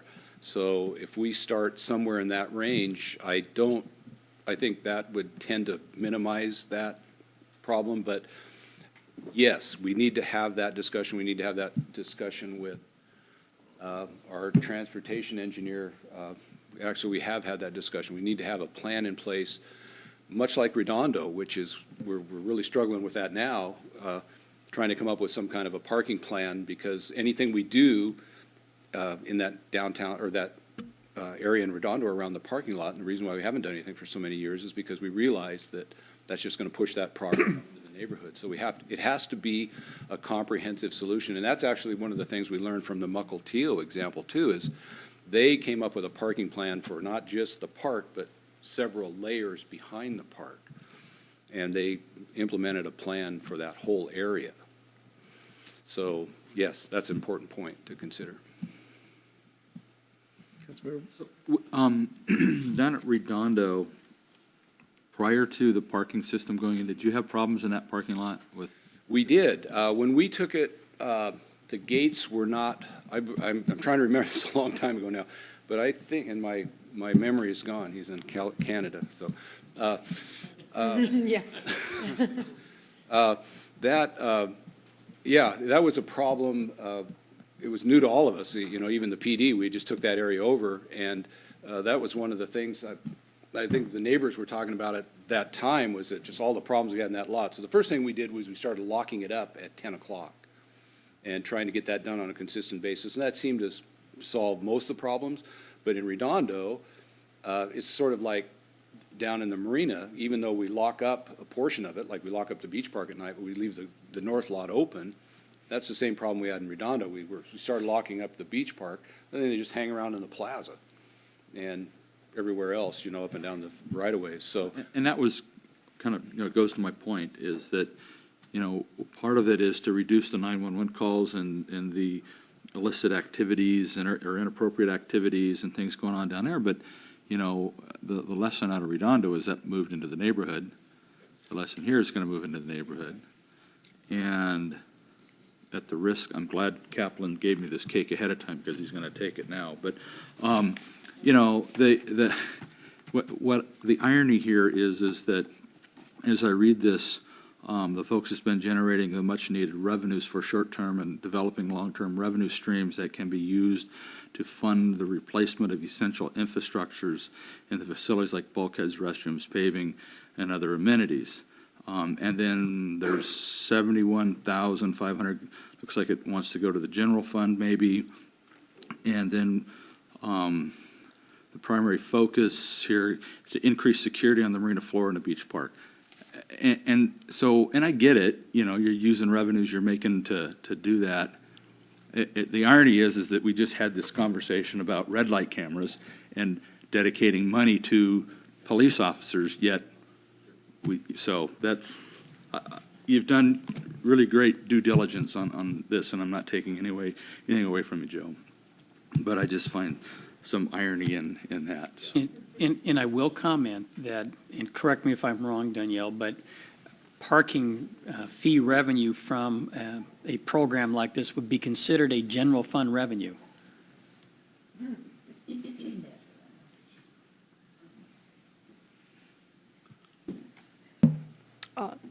Could be either one. It is not restricted. It's however council decides to do it. So again, it is a philosophical issue, and I think the Mayor Pro Tem is correct in his analysis. The Marina's an enterprise fund, so the revenues generated from this and that are managed by the Marina don't fall into the enterprise fund dollars? No. What we did, how we split this out last year when we were talking about these zones is we said the marina was to pay for the marina. This parking area and the north lot was considered at that time to be a general public facility and not part of the marina's essential business. And so the parking costs and the parking revenues both and the capital maintenance of that area all reside as general governmental activities. So as a general governmental activity, yes, you could just leave it all in the general fund, or you could make it a special revenue fund, because the goal, I think when we were talking about that budget, was there was long-term capital needs and no way of paying for those capital needs. And that the discussion was that the parking revenue was one way that we could kind of take care of its own function down there.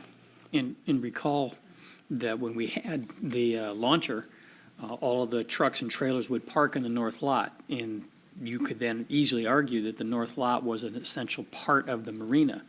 But since we don't have that function anymore, the marina, for the most part, could function just fine for the tenants if the north lot wasn't available to them. So we now consider that part of essentially the general fund's responsibilities, and that's why these revenues we would consider general fund type revenues. Okay. And the other question I have is in terms of management of this, did you do any outreach to like Diamond Parking and those folks? No, but that's certainly an option. A typical, frankly, we need the money. I understand that. I'm just looking at when you get a guy on call and there's I don't know what the contract says, but if it's a 2-hour minimum, for a 5-minute phone call, that's a kind of I understand, and that's certainly a possibility. I look at parking the same way I look at mortgage. It is a high profit activity, high gross profit activity. So parking has the capability, parking revenues have the capability of rebuilding infrastructure down there. Say, unlike the fuel business, there's no way we'd ever do it selling gas, but you could do it with parking. Right. That would be my response to that. Okay, thank you. Joe, I have heard at some point that, okay, we recognize that the North Bulkhead is at risk, and that there were many years when the city was in very difficult situations that the marina, although the marina's not taken money from the city, it has put money into the city coffers over and above what the services were. So I guess the way I look at it is this is the city's way to pay back and get those monies back in there, because if we don't fix this, we're going to lose it. Mm-hmm. And that's the thing that I'm very concerned about.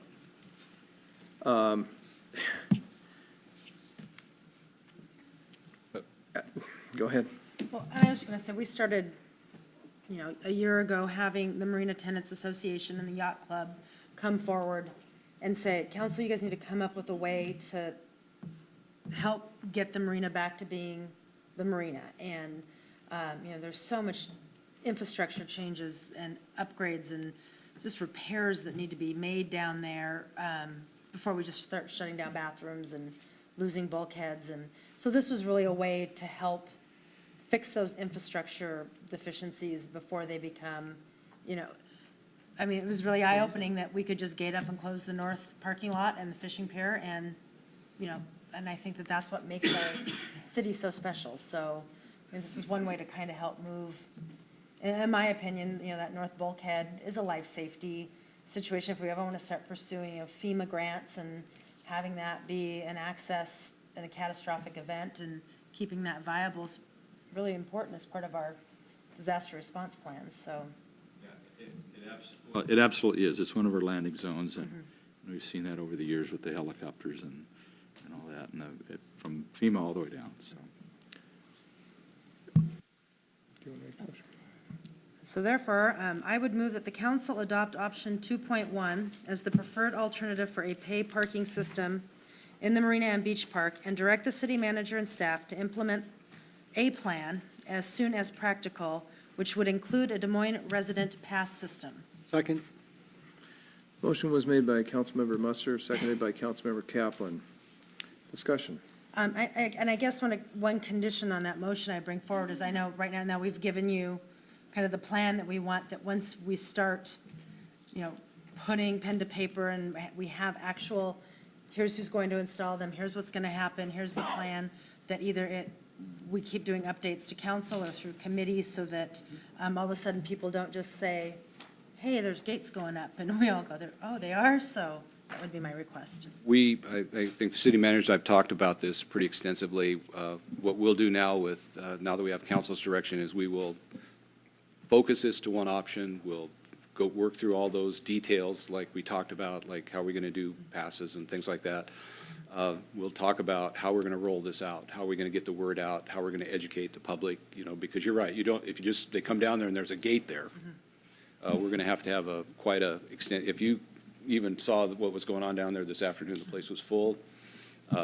It's going to be it's going to take an effort to roll it out. So we'll put all those, get all those details. We'll try to sit down with the finance director and come up with a budget, a plan. We'll put all this together, hopefully in a couple weeks. A couple weeks, yeah, why not? And I would say too, I think, we've had Brooks and Bill and everybody, we've had the room full, that let's continue to use them as some type of a shareholders group, and preventing some of the unforeseen things that, that they can have some input on, so. I think our goal would be to try to have the whole plan and the policies and everything pulled together so we can get this out to bid or some sort of RFP type process within a couple of months, which I think would be reasonable, with the goal of having it installed by the end of the summer or early fall. Okay, great, thank you. I would also like to see, we're trying to move forward with a neighborhood advisory committee, and this is a great thing to put in front of them. I was working on that ordinance today. Thanks, Councilmember Kaplan. I just want to thank the work of the committee for having taken more thoughtful and longer range and more detailed approach to this being rolled out than where we were a year ago. And I think it's reflected in the options that we had to choose from for tonight, so thanks. And I do want to add the caveat too, is that we are actively working with our partners at the port and commercial development on the marina floor. And so, municipal facilities as well as marina staff have been being very conscientious of that the plan that we've put before us here. The previous market in Wenatchee could decide that they want to do, public market west, and this whole plan may shift a little bit to accommodate that. So certainly we're being very conscientious of how commercial development down there will impact this. So I want to just put that out there on the record. I think you've heard me say many times that the key to success for everything down there is managing the parking. We just have to manage. We need more parking. Yeah. I just see all the people that are on the beach there this afternoon. That demand is only going to increase. And so we need to manage our parking, because that's what's going to make it successful. That's what's going to make it an experience that people look forward to, is if we can deal with that and make it an enjoyable experience for them. Any other comments? All those in favor, raise your right hand, say aye. Aye. Motion passes 6-0. Okay, that concludes our agenda for tonight. Our next meeting will be April 14th at 7 p.m. We will have Local Government 101 from actually covering our audit entrance from the police, and we will be reviewing council rules and protocol. Correct? Is there a motion to adjourn? So moved? The motion was made by Councilmember Musser. I did not hear, Mayor Pro Tem Pennington it was second. All those in favor, raise your right hand, say aye. Aye. We are adjourned. Thank you for coming tonight, especially on such a sunny day. So cool.